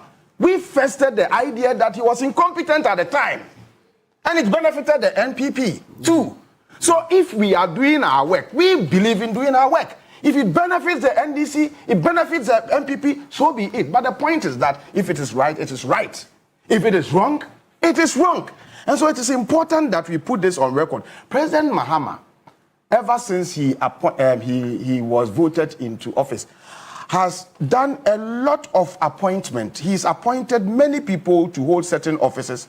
And in making such appointments, he made it clear to them that, and some of us, that he was interested in assembling the right caliber of brains to help him govern the country. And to date, he is still reaching out to a certain, caliber of people to bring them on board. And I believe that the sensible thing to do as a governor or a president of any developing country like Ghana is not to look out for people, incompetent people, small boys, who would always yes-sir you to appoint them and assemble yourself with them as your appointees. Excellent. But to look out for people who have the brains, who can look up into your face and say that you are wrong. That is what John Mahama, please. That is what John Mahama is doing. He's gone on to do a lot of appointments of people who do not have anything to do with the party. But he tells them that, look, it is my responsibility to ensure that I assemble the brains of the country, regardless of wherever they come from. Professor H. Kwesi Prempeh, where does he come from? Okay, he criticizes so please let me land by saying that you give me the chance. Will you give me the chance to talk about that? The context matters. The context matters. He's still reaching out to all. John Mahama is still reaching out to all, particularly from the realms of civil society, to bring everybody on board. And so, in my view, it is nonsensical to argue that a mere political appointment to help serve Ghana makes one necessarily belongs to a political party. The claim also that an appointment once made is benefits the appointee. Okay, it's also it doesn't make sense. It's a misinformation, because there are those of us who initially wanted to stay away, but we were told that no. You cannot sit on the fence and continue to criticize. And when you are given the chance to serve, you say that you want. So up to now, I want Dr. Zato to know. He knows me. Before I got appointment, I was, by the grace of God, an already self-made man. And today, because of where I am, there are things that I used to do that I love to do, but I can't do. Okay. There are things that I wanted to do, but because of appointment, you don't have to. Okay, so it is a misinformation, and it is a loose talk to say that everybody who gets appointment and all appointments are beneficial. And so instead of looking at what the person is able to do to serve the country, it is a low thinking to say that every appointment. My response is this. I talked about MPP, but you didn't talk about MPP. You talked about me. I'm not done. It is nonsensical. Therefore, I'm not done. Charges for you to believe that there is a causal link between your actions and inactions that led to this position. You can draw a straight line from the fact that your activism and your causal link gave you this position. I am not done. You got this position because you campaigned for John Mahama. And John Mahama has rewarded you. I want to be civil. You cannot say, I must be civil. I want to be so by letting you finish. When you finish, I'll come back. When I finish, while you were talking, it is also clear that your actions or inactions as a UTAG leader, your actions and inactions at the strike you did, has led to John Mahama to reward you. There were so many UTAG leaders who were here. How many of them have been appointed positions in Mahama's government? If Mahama hadn't won the election, you wouldn't have gotten this position. No, there's absolutely no way you would have gotten this position. So there's a direct causal link between your actions as a UTAG president and this. I want to wait for you to respond. There's cause and effect. Okay, so you are done. Now, you see... No, I'm not done. If you talk, I want to talk. Hold on. You see, we cannot... You see, I cannot allow you to go on like this. I cannot also allow you to go on like that. If you come at me, I'll come at you. Okay, so let me just say this. No, I indicated earlier that... No, I have to respond. I have to respond. Wait. When I asked Professor Jato, Dr. Zato, I beg your pardon, when I asked you a question about what the NPP was thinking in taking this decision. Then you started off with this thing about Professor Jampo being appointed, because the first question I asked you had nothing to do with his appointment or Lawyer Martin Pebbles' service as a member of the Operation Recover All Loot preparatory team. But you went on that tangent. I indicated to you before you answered the substantive question that some of the things you have said would elicit responses from the people that you directed them at. So that is what is happening now. I don't want the obstruction from what is going on now, based on the instances that you referenced previously. Because of the things that you said earlier, which had nothing to do with the question that I asked, it is only fair that the persons that you directed them at would also respond to some of the issues you talked about. Then we move on. No, so, Mr. Ho, so I think over the years, please, my name. Alfred, we've run this program in a certain way, and you see, no, please, let us be civil and decorous about this. You see, when he was talking, I didn't agree with whatever he said, but I kept quiet. Also, it is important that he allows me to finish. Let us make the point again that I led a group, and a group was made up of sensible people, including himself. Whatever decision that I implemented were taken by the group, including himself. And so it is childish and loose talk for you to come and sit here and say that. No, please. He was saying some of these things. Please, let me finish. You see, let me finish. No. You see, but you see, but you are a member of UTAP. You voted for an issue and I implemented, and then you tell me that I am the one who did it. You betrayed UTAP. You betrayed UTAP. That's the betrayal. Today, there are people contesting for UTAP position, and they say, I won't do a jump.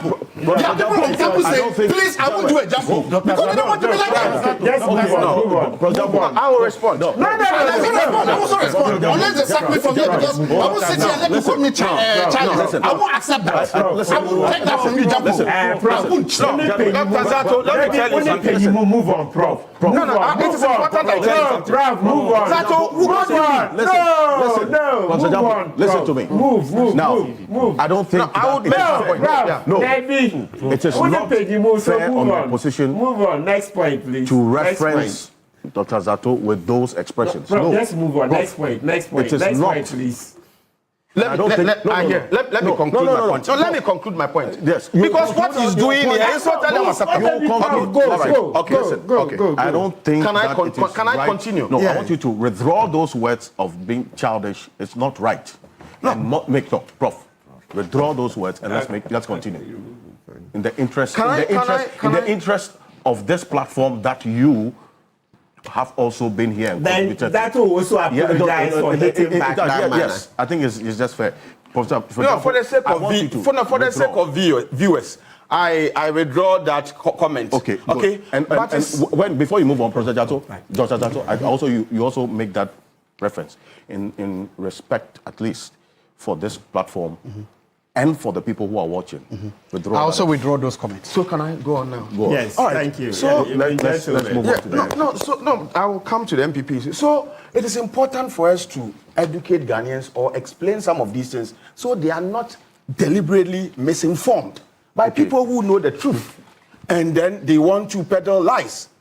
I led a group and I never took any decision or implemented any decision on my own. A decision that was implemented was always contingent on what the people or the group, the sensible people that were represented, the decision that they took. That was the only thing we sought to do. And so it is unfair that anybody will come and sit here and say that you did X, Y, Z. Please let everybody go to University of Ghana and learn how the lecturers there decide on issues and appreciate the fact and see whether it is possible for one single individual to influence. We led the strike. UG took decision to be on a strike against Galamsey.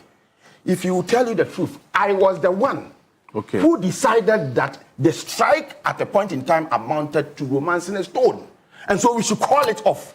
I spent 1 hour explaining to them the reason why we should call it strike. We should call off the strike. UG decided to vote, and they voted against me, insisting that they still want to remain a strike. Ask him if he is truthful; he will tell you. Okay, and so the point is that the point is that I don't see why you should then come and tell me that I did X, Y, Z. So you've made and the then point. the point also that a president felt that you could do something to help, and he invited you. Suddenly, it benefits. It's so beneficial that you want to come and speak around it. The point, please. Can you if you just spend all the time to talk about this, I'll come to the next issue. And so my point, you have a few minutes. My point is to let Dr. Zato appreciate this. That for me, it is absolutely unacceptable, and I'm toning down for the sake of our viewers. It is unacceptable for him to come and sit here and continue. Last time he made that point, whilst I was on Zoom, that the appointment benefited you and all. I mean, that's it. I don't want to use that word. But let's move on. But the point is, move on. I will decide. I will decide on the party I want to believe I belong at appropriate time. When I decide, every Ghanaian would know. But the fact that a political appointee a president goes on to look for the right caliber of people to come and help him govern a country does not all of a sudden make those people he appoints members of his ruling party. Okay, you made that point. It doesn't. I think that we should allow others to make this kind of argument than we at our level making that kind of argument. You've made your point. Let's move on to the next issue. Viewers, I think that I am sorry for the outburst, but it is because of you, I've decided to tone down. But we cannot ruin the program as we've always had it. But I think that we'll find better ways. You have apologized of addressing some of these things, and yes. we have to look again at. I'll not recommend. I'll not make proposals publicly. You have acknowledged you're wrong. Dr. Zato has done that as well. Let's move on to the issues. I asked a specific question, and I'll come back to you. Lawyer Martin Kpebu. No, I've not responded to the MPP thing. I spent quite some time on that. Yes. And I will do a better response when I meet you privately. So the two of you have your own friendships to deal with after the show. So look, you've spent a lot of time talking about your responses. I'm going to move on to Lawyer Martin Kpebu. I thought you said we had our own issues. I have no issue with him. No, you have your friendship. He's been a junior colleague. I didn't say issue. I didn't say issue. He said friendship. For example, I don't have issues with him, but it's important that sometimes gentlemen, you come here to do some of these things because we are not here. It is unfair. Listen to me. Please. You have made your point. You have spent your time responding to him. I'm going to move on to Lawyer Martin. When appointing authority goes on to look for people to say they are partisan, it has benefited this them. week, you saw what happened within the week. Talk about the MPP. No. Oh, why? No. You spent time talking about your response to him. Mm-hmm. I'll come back to the next issue, the next phase of this conversation. But your initial comments was all about your response. Yeah, but he started, gentlemen, and it was important that I responded. We'll respond. You go to the next issue after the second phase of the conversation.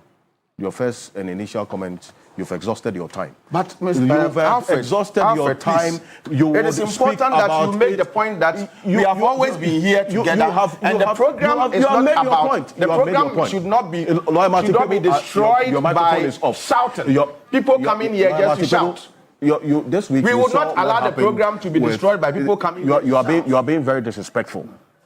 I'm sorry about that, Alfred. But we cannot reduce this program to shouting match. If you are apologizing for being disrespectful, let's maintain some. Don't use that. I don't mean to disrespect. We've been together for so many years, so don't use those things. Let's maintain some decorum.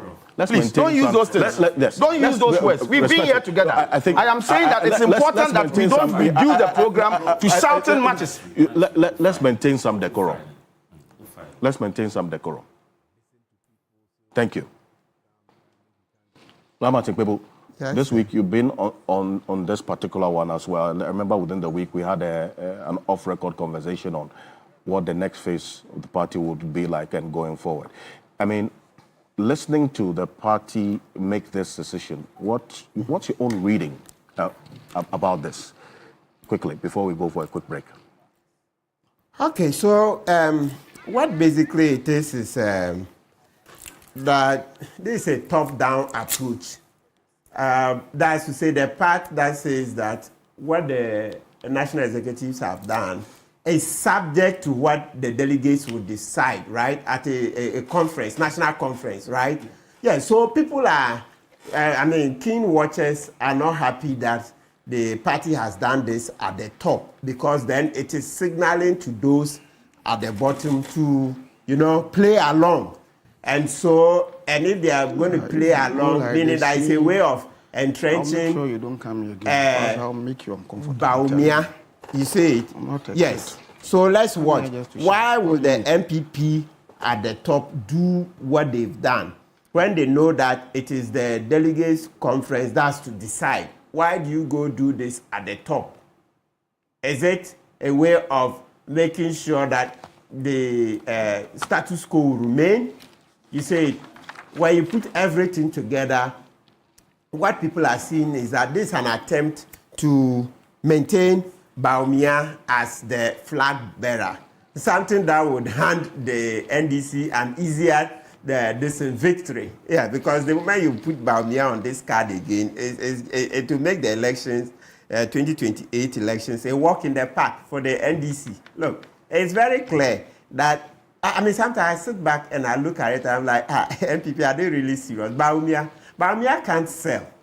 Baumia can't sell in an election. Why do you think so? Oh, it's obvious. You see, he blew the opportunity when he came into government and couldn't deliver and would not apologize. And he kept looking for all manner of excuses to rationalize what he had said in opposition. You see, you were in opposition. He was being fed with information, left, right, center, and he was granting easy speeches. He came into government and saw that, look, the thing is a different ball game. He couldn't deliver. Instead of him to apologize repeatedly, because if he did, that would melt the hearts of Ghanaians. Then they'll realize that, okay, Baumia now saw that he was grandstanding when he was in opposition. But now he's been hit with the realities on the ground, that's in government, and that he would need some time to learn, etc. But he wouldn't.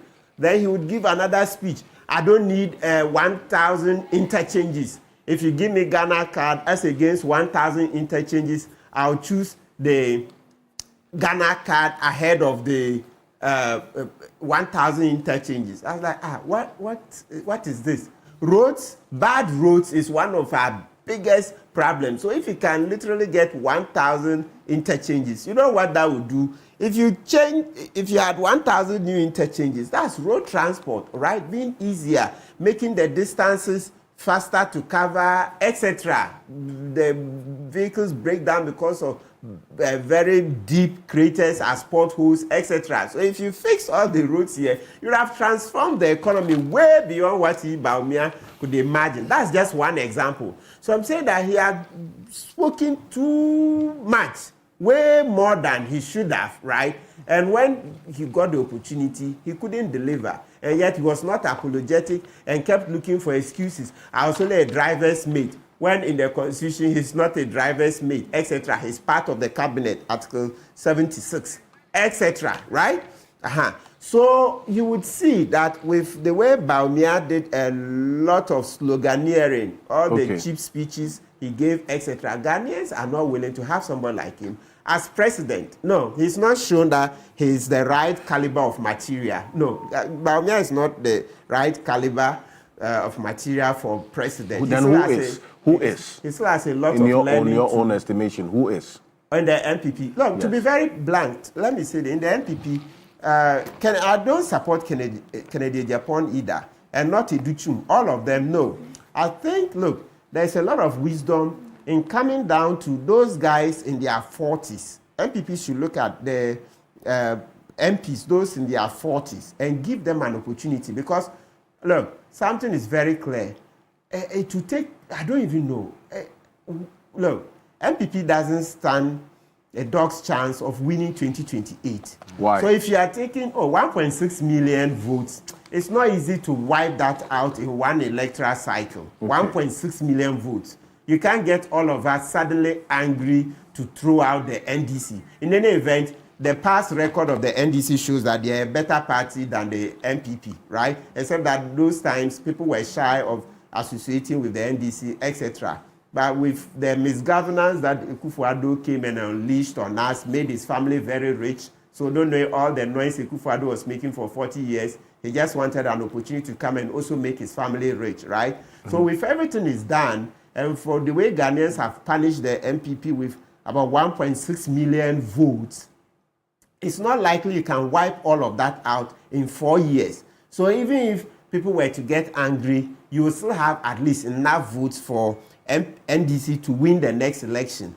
So if you are choosing candidates, don't choose a candidate just for the short term, 2028. No, because after 2028, if my reckoning of Baumia's age is correct, I think Baumia is a bit above, he will be 62 this year. I think so, right? So if you add 3 years, so by 2028, he'll be 65, right? And as I said, he doesn't stand a chance of winning 2028 elections. So by the next election, Baumia will be about 69. Who wants a 69-year-old for a president? We are done. We are not going to try people in their upper 60s for a president. No. In 2032, you will have a younger person. No, somebody preferably not going beyond 60 years. So Baumia will be too old by 2032. No, 69-year-old. Sorry, we are no. Then you see, you look at the demographics. The Gen Z and Gen Alpha, they are not going to be voting for a 69-year-old in 2032. Okay. So Baumia, Educhim, all those guys, the same reason. They are too old. So they should find somebody in the mid-40s, then 50s, so that you know that this person will campaign for 8 years. So they won't get to 2028, but in 2032, they will stand a great chance. So choose a younger person. Kennedy Japan, Baumia, Educhim, I'll disqualify all of them on age. Because listen, I say age because when it comes to skill set, none of them has shown to be any extraordinary. So what I see is that the Opon Krumas, etc., equally have the skill set. Buama, Patrick Buama and co. So they should look there, take the younger cohort. Maybe Buama, because I think when they play the cards, because Akufo-Addo didn't do well, he's hurt the chances of any other Achim. So I think upon Kruma Achim, it will go against it. So look for an Ashanti. So it's likely Buama, etc., will make a better candidate, so that the person will stay in the queue for 8 years. So in 8 years, the person would have matured. And if 2032, there are issues, you know how Ghanaians are, we are yet to get somebody who will break the 8. So you have a better chance. But please, anybody going to 2032 above 63 years, no. The person doesn't stand a chance. Young people, it's time for us to take over this country. Enough of the old men. We are not going to allow 60s, 67, 68, 70. No. It's too much. Look, we've tried the old ones. We've seen what they've done. It's about time we tried people in their mid-40s to about mid-60s, right? Yes, not more than 63 years. And let's see what the person will still be far stronger, healthy, and more energetic. And then also let's see what will come out of that generation. So that's my take on it. Right, and I don't know what Dr. Zato, your take will be on whether the younger generation should be. Prof, I'll come to you. The younger generation, like yourselves, you should be the focus of the party going forward. Quick one. Thank you very much. Again, in the heat of the moment, I lost my temper, and it's possible that I responded in some way. I just want to make it clear, you saw the program from the beginning. I behaved, we all behaved. But I can assure one thing. If anybody comes against my integrity, I will think you apologize. Thank you. Let's so move on. I will let my I hope that we'll have a civil discussion and go forward, and let's just do that. Yeah. Yes, I agree. Look, it's true. There's one thing that if you look at our current political system, you can understand with the old people and the new people. President Mahama remains the bridge between the old school of politicians in Ghana and the new school of politicians in Ghana. He is the one who can say that I was probably in the PNDC, in the NDC 1, NDC 2, and has come all the way here. Okay. No other politician in Ghana has that. So with him exiting, we are going to a new stage where we are having, I can say, a new crop of politicians, people who are emerging. These new crop of politicians do not carry the baggage of the past.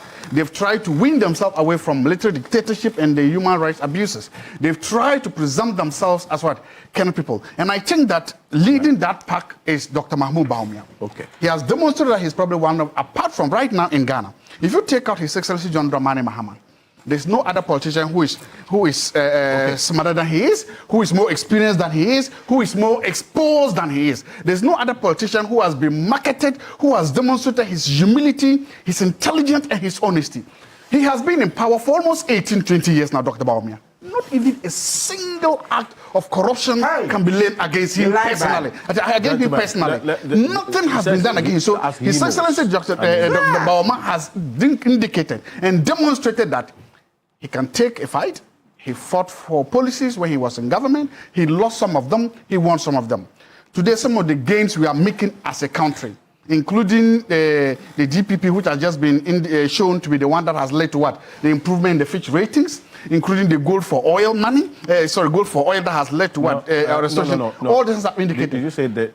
What led to the Fitch ratings? Fitch specifically indicated, I can read the statement that part of it was because of the way the domestic the debt was structured. That helped. But they go for oil, we lost money. Gentlemen, We made losses. wait. There are a number of factors that Fitch. Exactly. So I'm saying it's one of them. I'm not saying it's the only one. Okay. So it's one of them. So the point I'm saying is that yes, he's going again. The biggest criticism against Dr. Bawumia by his competitor is that, oh, you're Pepini, or you're Muslim, or you're tribal, or lose elections. No. And I'm saying that there's evidence, empirical evidence to show that a Pepini can win president. The current president is a Pepini. There's empirical evidence to show that even in the last elections, in a lot of constituencies, Dr. Bawumia has beaten Christians even though he's a Muslim. The data shows that. So for me, I believe that he is a formidable candidate, and that he will be a very good choice for the MPP going forward. Okay. I have also made one keyword I have said. I am here because the MPP doesn't know I'm here. If I fall down here and I die, the MPP will not even share the shade of me here. I am here on my merit, and I am here because the TV3 has brought me here. Okay. I have never held any appointment in the MPP. Okay. I don't hold any position there. You brought me here based on merit and based on my CV. And that is clear. I'm not a communicator for the MPP. Right. Thank you. For example, and just also no. Let me also just correct that the current president is not a Muslim. I think you referenced that. Oh, sorry, no, I don't. I didn't. But he's Christian. I said he's a Nodna. I meant to say Nodna. Sorry. Okay, yeah. Sorry, he's a Nodna. Oh no, I come. He's a Assembly of God. Okay, those who are a lot of people are watching this program, and I've received like they have 2.1K thousands of messages calling on me that I should restrain myself, and then and I apologize. I have a lot of respect for viewers and those who are sending me messages. And so I'm a people's person. I will listen to you. So I will not go on the tangent, but also to make the point that we are the owners of this program and will not allow anybody to destroy it. I thought you said you were going to read something. But you wait. Because I'm looking at the time. Let me go on. You see, earlier on when I started my talking here, I made mention of the fact that I joined the coalition, Ghana Coalition Against Galamsey, to write to the president. And the president, about wanting to meet him to discuss matters face to face with him, in a fight against Galamsey. And I said that the president responded to our letter, directing that the Minister of Lands must meet and then take our concerns and bring it to him for his attention and action. Now, whilst I was at it, I've received a letter. The minister has also written to invite the coalition against Galamsey on Thursday, 25th June at 11 a.m. at the ministry's conference room to look into some of these matters. Now, if you don't describe this as listening, then I don't know how else you want to describe it. Now, let's talk about MPP and what they have sought to do. You see, I have a lot of things to say, but let me just summarize everything by making the point that I have some respect for some of the people who have declared their intentions to contest on the MPP's ticket. But unfortunately, I want to let them know that they must not behave like political ostriches. as it stands now, the MPP is not ripe for any major electoral contestation in Ghana. And so all that they are doing, though they mean well, and I respect some of them, not all of them, I respect some of them, it amounts to romancing a stone. We can think about MPP contesting elections and making incursions somewhere after 2032. But for now, I think that they should spend much time in doing soul searching and rebuilding their party, positioning their party to serve as a credible opposition to the Mahama administration that is now, the next administration that would come, so that you'll be able to shape them, keep them on their toes to do the right thing. President Mahama is doing well to fight corruption. He's doing well. He's doing a lot of things, and we are demanding more. And you would need a credible opposition that would not shirk its responsibilities to civil society, but would work well to keep the government of the day on its toes. And so I think that it is important that they focus more on how they can make themselves credible, how they can play their role as effective opposition, and think about major electoral contestations, after 2032. But for now, I mean, what they are doing, like I said, I have a lot of respect for some of them, but it amounts to romancing a stone. Okay. Professor Stephen Kweku Asare says, good morning. Without prejudice to any individual, but with full fidelity to the NPP constitution, the election of polling station, electoral area, constituency, regional and national executives must precede the election of the party's presidential candidate and parliamentary aspirants. This is not a matter of preference. It's a matter of constitutional order, democratic renewal, and political wisdom. The executives and delegates who elected the flag bearer and MPs did so under a specific mandate that has now expired. They cannot assume a perpetual right to select another crop of candidates. Doing so will silence the grassroots, violate the principle of periodic renewal, and erode legitimacy. Dr. Nyaho Tamaklo also sends a message. It says the MPP party's decision to elect a presidential candidate before the election of national, regional, constituency, and polling station executives is against the party's constitution, which outlines a specific procedure that should be followed. In a party that has lost elections, it's crucial to take time to comprehensively analyze the factors that led to the loss and poor performance. Rushing into picking a leader and presidential candidate without this reflection may not address the underlying issues that have come to play and also led to the party's defeat. It's quite a long one. You'll find a full complement of it on 3news.com. This is Key Point. I'm going to go for a quick break. When we are back, we'll get into some more issues. But remember, I am clothed this morning by Kogra Clothing. It's the best version of you. And this outfit and many others you've seen me wear on Key Point is by Kogra Clothing. Locate them on the Spintex Road, 18 Junction, opposite the Allied Oil Filling Station, ground floor, the same building with the Ghana Made store. Call them on this number, 0244 238 341. 0244 238 341. Choose Kogra Clothing. We'll be back shortly after this quick break, and Lawyer Mam will have a final take on this, and Dr. Sarkodie is joining us. Stay with us.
Welcome back to Key Point on TV3. We're live on 3FM 92.7.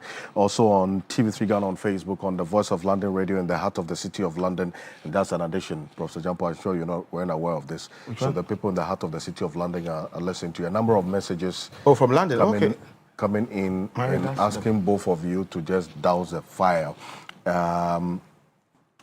There's no fire. He's my junior colleague. He's your friend. He's a friend and a junior colleague. Okay, this one I'll here fix him after the program. He knows what I'm talking about. Thank you. Alfred, the difficulty I am having, this is from Mansa Musa from... Mansa Musa... No, gentlemen. Mansa Musa from London. I know. I'll let it pass. From London says, what do you say? I'm listening to you on the Voice of London Radio. The difficulty I'm having in respect of Ken Ofori-Atta's issue is the question of precedents for those finding favor of going after Ken in the US or elsewhere. Will this or should this considerations be extended to all future suspects, even when that suspect is a Ghanaian citizen? If the person is not a Ghanaian, then of course any avenue be created to acquire the needed cooperation from a said suspect. You say, thank you very much for your message this morning. This one here says that, good morning. It is undoubtedly that Professor Jampo's commitment to this platform is without question. It just says, I need clarity on the statement he says he makes about being the owner of the program. I think what he essentially means is it's a stakeholder, a major one, a stakeholder. You know that the program is a media general program. Someone also questioned me. What do you mean by you are the owners of the program? The program is owned by me and Martin Kwebu. So the TV3 is the owner of Key Point. I think that's without a doubt. What you want the clarity on is as a major stakeholder for that matter. But this one here from Dr. Kumi, Edward Kumi, says your platform is quoted 3 weeks ago to have referenced Dr. Arthur Kennedy saying that Nana Addo Dankwa Akufo-Addo is not supporting Dr. Mahmoud Bawumia if he decides to contest this election as flag bearer. Is this true? I think let's put that in context. I had my producer pull that video of exactly what Dr. Arthur Kennedy said. Take a look at this. And of course, if you are in the government and time after time you are the principal advice is ignored, the example is clearly there. Odinga resigned as vice president of Kenya because he disagreed with the direction of the country. After all, when you join a ticket, you do not hand over your conscience. You're still accountable for your decisions. Are you saying on record that Nana Addo Dankwa Akufo-Addo is not supporting Dr. Mahmoud Bawumia anymore should he decide to contest the flag bearership in 2028? Yes, I am. You know that for sure? Yes, I do. How did you get to know this? I can't tell you that, but if it is not correct, whoever is in the know can correct me, and as events unfold, we'll see whether what I have just told you is true or not. I see, and did the person give reasons why Nana Addo has changed his mind in supporting Dr. Mahmoud Bawumia? Out of respect to the former president, I will let him lay out his reasoning himself when he's ready. But you still stand by that position that it is based on what you know, Nana Addo Akufo-Addo is not supporting Dr. Mahmoud Bawumia if he should contest as flag bearer ahead of the 2028 elections? That is correct. Well, so that's exactly what Dr. Arthur Kennedy said. So, Dr. Edward Kumi, that's the response to the message that you sent earlier. Well, let me acknowledge the presence of Dr. Edu Owusu-Sarkodie. He is an economist. He's a lecturer at the University of Ghana. Member. He's a member of the former headship of Ransford Jampo. He's a member of the University Teachers Association of Ghana. He's been patient and enjoying the conversation this morning. and that leads us to our next issue, as to how exposed we are as a country. How exposed. I wish the viewers would see how both of you who were at each other's throats a few minutes ago are laughing right now. Don't send the wrong signal. It's application for promotion. How exposed we are as a country. You are full professor. You are make sure that he come for tutorials. Are you done with your friendship now? Let's move on. Okay. Thank you. So we've seen a war take place, or is taking place, in Iran, between Iran and Israel. We are in this country. The impact of the Russia-Ukraine war, we've lived with it, and we're still living with aspects of it. We're barely out of it. And then we're having this Israel-Iran conflict also play out before our eyes. Imam, you've also followed this. I mean, and the fact that there's concern that we are exposed as an economy to the impact of this if it escalates, especially with the impact on crude oil prices on the world market. Government has decided to shelve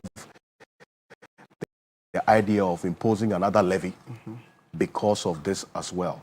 What should be the thinking going forward? From where you sit? Quick one. Yes, just a brief one.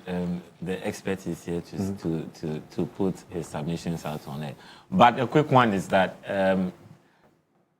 countries around the world are all worried about it. And just yesterday, there was an emergency meeting at the UN where the international body that monitors nuclear energy reactors and all that made submissions concerning the critical things happening with respect to the dispute. Now, more so to oil, because what's the name? Iran contributes about 20% of production of oil. It's a key production hub for the production of oil, and definitely once these disputes go on, it's going to affect disrupt production lines. I've also had the opportunity to hear the energy minister talk about the fact that fuel prices would remain steady for a while because we have fixed prices in terms of contracts have already been scheduled, and that has secured bulk purchase already, which will not necessarily affect prices in the imminent time, but with future purchases, if the crisis continues, it's going to affect prices. So we all believe in that there will be an intervention at the UN to bring these hostilities to a halt so that the market, the capital markets and the oil markets would come down for Ghana not to be affected by this. And gentlemen, permit me to exercise my discretion in spending a lot more time with Dr. Sarkodie on this. I mean, I know you've written a few times. 1 minute. Yes, you will. We give the rest. But I will have him make his stake, and I'll have that 1 minute for me. Because you've written a couple of times. I've seen some analysis that you've already put out about the possible impact. How exposed are we? I mean, is this economy to what is happening out there? Well, we live in a global village, and so whatever happens in one country affects the other. In terms of trade, if you take a look at the value of trade or the volumes of trade with the top 10 countries in the whole world, Israel and Iran do not even come in at all. So we are not too exposed in terms of our trade with them, but we should not be forgetting about the impact of geopolitical tensions. The governor has always been talking about it, the finance minister has always been talking about it. The impact on crude oil prices. We've seen crude oil prices increase from $61 per barrel to, as we speak, $77 per barrel. If it keeps going the way it is going, then we are likely to feel the impact of that. We know what happens when crude oil prices increase, and then transport costs will increase, inflation will be difficult to contain, etc., etc. But there is hope. There is hope. The hope is in the fact that this geopolitical tension is not similar, or it's not the same as what happened to Ghana when Russia invaded Ukraine. Because at the time Russia invaded Ukraine, our economy had certain weaknesses. Today, we have seen how we built reserves both in dollar terms and in gold terms. We've seen our cedi appreciating. And therefore, if you take a look at the export price build-up, you take the crude oil price and you take the exchange rate. So crude oil price may rise, but our cedi is now gaining value against the major trading currencies. So on that score, and I tend to side with my friend, that it may take a while. For now, in the short term, we seem to have built some buffer in terms of reserves, in terms of exchange rate, cedi value gaining, that can sustain us for some time. But in the long term, if it continues, I'm afraid if the crude oil price crosses 100, goes into 110, 120, as we saw in the past, then it will be difficult to contain that, and we don't want to see the devastating impact on us.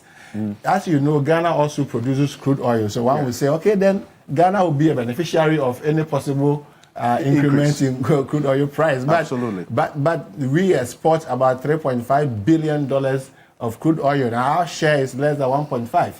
So in terms of net, we are a net importer of crude oil and also your refined oil. You have your refinery here, Temari Refinery. How much of the refined crude that we use in this country are refined by the Temari Oil Refinery? So it questions our internal challenges that we have as a country, our inability to refine our own oil. If the price goes up, the government revenue may go up if the quantity of crude oil stays the same. Because we are also feeling the heat that the quantity of crude oil production in Ghana is also declining. So you may have a rise in the price, but if the quantity declines, you are not getting any benefit. So, but if the quantity is the same, it stays the same, and the price rises, there may be an increment in government revenue. And that's why somebody is saying that, well, then suspend the D-levy. I'm sure that may be your next question. Then suspend the D-levy because we are anticipating a possible increment in crude oil price or the S1 price. If because of that, then suspend the D-levy. When you make some windfall or some gains in the possible increment in your revenue, then you can use that extra revenue to resolve whatever challenges you wanted to resolve. By the way, I do not subscribe to the D-levy as a long-term solution. Maybe it's a conversation for another day, because the cracks, the weaknesses in the energy sector cannot be resolved permanently through this D-levy thing. Okay. So Alfred, for now, we may be okay. But I am afraid if the crude oil price, international crude oil price, crosses 100, and then we should be thinking of how to mitigate the possible negative impact on transport prices and the general cost of living in that extent. And it takes us to the question that we have, the issue that we've always been talking about. I think, lawyer, you were here, we talked about our share in crude oil. You know, so you export so much, and it contributes 15% to your revenue. 15% to your total revenue. So you, small spark, then you are panicking, you know. But you see, that's what you asked a question about. We're not refining. What's the status of Temari Refinery now? That's the purpose. Yes, isn't it? Yes. I mean, to the extent that we are blessed with crude oil. Yes. Then we're only exporting, and now we are going to import finished products because we don't have a refinery that is working. Yeah. If you do the math, we are net importer of crude oil, and it's a shame on us that we have a refinery that has management, CEO. We are paying workers, and yet it's not refining even a cup of crude oil. I mean, it's a shame on us as a country. We should put measures in place to get Temari Oil Refinery working so that at least we can reduce the cost of export price. If we refine the oil here, we've been mining oil since 2011. Since 2011, 14 years. You know, is it 14 years? Yeah, 14 years down the line. 14 years down the line. 2010. Yes. So 15 years, 15 years. 15 years is enough time to build a refinery that is working. we cannot be doing things as usual. Why is Nigeria able to? Around just 13%. Yes, just 13%. Yes, from our oil. From our oil. I mean, if you put all minerals together, it's about 15 minutes contribution Gaddafi was taking 70%. Of course. Of course. So we should set up as a country. We God cannot bless us with all these minerals. I always tell you, today Ghana is the #1 producer of gold in the whole of Africa. The whole of Africa. Last year we produced 130 tons. Something. That's a tick. I haven't added taxes. If you read other literature, they say we are about 50% when you add the taxes. So let me break it down. Our carried and participation interest in it is about 16%, right? Yes. And then this is only crude oil. Yes. Then you add the taxes and royalties, you're talking about 24, 25, up to 30%. It's not up to 50. Oh, there's a paper I read. Okay, maybe there was just one time, because these things happen annually. But if you put all let's be using the 20-something%, it gives a better picture than the 30. Okay. So 16% carried and participation interest, but contribution, but the overall is around 24, 27 to 30%. But if you put all the natural resources together, the contribution to I'm not attacking only the crude oil. I'm talking about gold, I'm talking about bauxite, all the others. Their contribution to revenue is so low, like 15% to total government revenue. And I would want us not to narrow down this impact on just petrol prices or price of petroleum products at the pumps if this war escalates. Because yes, if price of petroleum products goes up at the pumps, it affects almost everything in the economy. Yes. Because it's a petrol-influenced economy, essentially. But then you look at, as well, tariffs, electricity, because about 70% of our energy mix is thermal. So we need crude to keep the thermal plants running, isn't it? Yes. And then now we're looking at gas as well, gas-powered, and government talking about building another gas plant apart from Atuabo, and so on. That's a medium to long-term plan.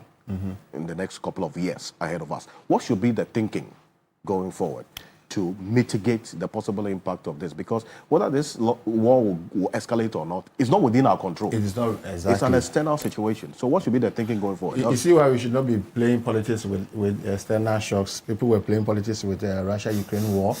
Today we have Israel-Iran war staring us in the face. We should not be playing politics. For external shock, you have no control. That is why you have to put your house in order. Make sure that you manage the things that you have control internally. We just talked about oil refinery. So what should we do? I think right now, if there's any windfall in terms of government revenue for any possible increment in the crude oil, the government should use that revenue, extra revenue, to cushion Ghanaians, whether maybe use that to reduce the taxes. The government has taxes and levies on the build-up price, so they can use that extra crude oil to reduce their taxes and levies on those taxes per liter. We also have our internal domestic production, agricultural production. So if there's in terms of inflation, we have food inflation, non-food inflation. So the crude oil may impact on the non-food inflation part. What about the food inflation? We have arable land. We should be able to produce and feed ourselves, have enough production, so that even if the non-food inflation goes up, the food inflation can come down to negate the impact of that. I also am happy to see the cedi appreciation. That may absorb some of the shock right now. The way our cedi has appreciated against US dollars and against other major, that one I am happy. It may help us absorb some of the shock. Then the reserves that we have built, I think I'm also happy that we've been able to build reserves. Today we are talking about more than $10 billion reserves, and about 31 tons of gold reserves. We can use some of them, to make the importation, and then also the fiscal consolidation efforts, and then also the tight monetary policies efforts from the central bank. If the government continues to be disciplined, stay to the tenets of the IMF program, with this tight fiscal, tight monetary, we may be able to cushion ourselves. So in other words, government should not be thinking of opening up now because of the possible impact from the external shock. So internally, we should be building some rock, some defense around us through our reserves, through our windfall gains in revenue, through our consolidation, the fiscal and the monetary policy, tight monetary policies. Right. These are the things that we can do internally. But the long-term solution, we should get our refinery so that in future we can refine our own oil. In a minute, Dr. Zato, 1 minute on this. Quick one. please. Yeah, thank you. And as I said, any student of international relations knows that you are in a global village. External factors can affect you negatively. You can manage your economy as best as you can, but external factors can knock you out of the line. Right. That is what we are seeing. So, based on what Doc has just said, in fact, a point is made clear. The D levy is now a luxury levy. It's a luxury tax. Doc has just demonstrated that the people of Ghana can afford to live without the D levy. The people of Ghana can afford to live without it being imposed on them. And in fact, if you look at it, it came as an emergency, right? Emergency tax. That means that we need it now. But so far, we went 3 weeks without implementing it. Still, the doomsday situation is the same. So we can do without that tax. And as I said, for those that are plowing, you also talk about food inflation, right? They need tractor services now, and that it costs money. So if they are able to just make it permanently, look, we don't need a D levy, let's go ahead. And I know government will also accrue some revenue from the higher prices. That may just take the place of the D levy. And then we do that, that will be fine. Thank you. Okay, so what I think is that government should engage citizenry more on how we are transitioning from crude oil to non-fossil fuel. So you are looking at wind, solar, etc. Because if you go elsewhere, I'm studying the North Sea. North Sea currently, that's in the UK, there is great trouble because the government put in the windfall tax and production and investment is going down because look, the UK government is very clear that for them, it's the renewables. So solar, wind, etc. So that's where they are putting a lot of efforts. The oil companies are crying, but the government will have none of it. Even they are losing a lot of jobs. Citizens are pushing the government, but the UK government says, no, we are going renewables, so solar, wind, etc. So that's what we also need to do. Watch the conversation, because now look, the UK has positioned itself as the leader in renewables. Thank you. That's what they've done. They've positioned themselves as a leader. So they have efforts to send some of the energy to Germany, etc. Right? Where and then they are making other efforts. So they will tell you that there is a rooftop solar revolution. So you take residential areas. Ed Miliband says they are putting solar panels on all roofs. Of course, they started from certain areas. So let's also have a conversation. Thank you. Prof, please. No, so what I want to say is that Fitch, we are told, has upgraded our economy to grade B. And this is in spite of the Israeli-Iran war plus the still ongoing Russian-Ukraine war. And for me, it means that there is something good we are doing locally. And I would say that let us do more, particularly in the area of renegotiating agreements that we have signed for the exploration of our natural resources so that we can rake in more revenue for ourselves. It's been like that. Agreements that have signed, new regimes come, and then they just continue like that.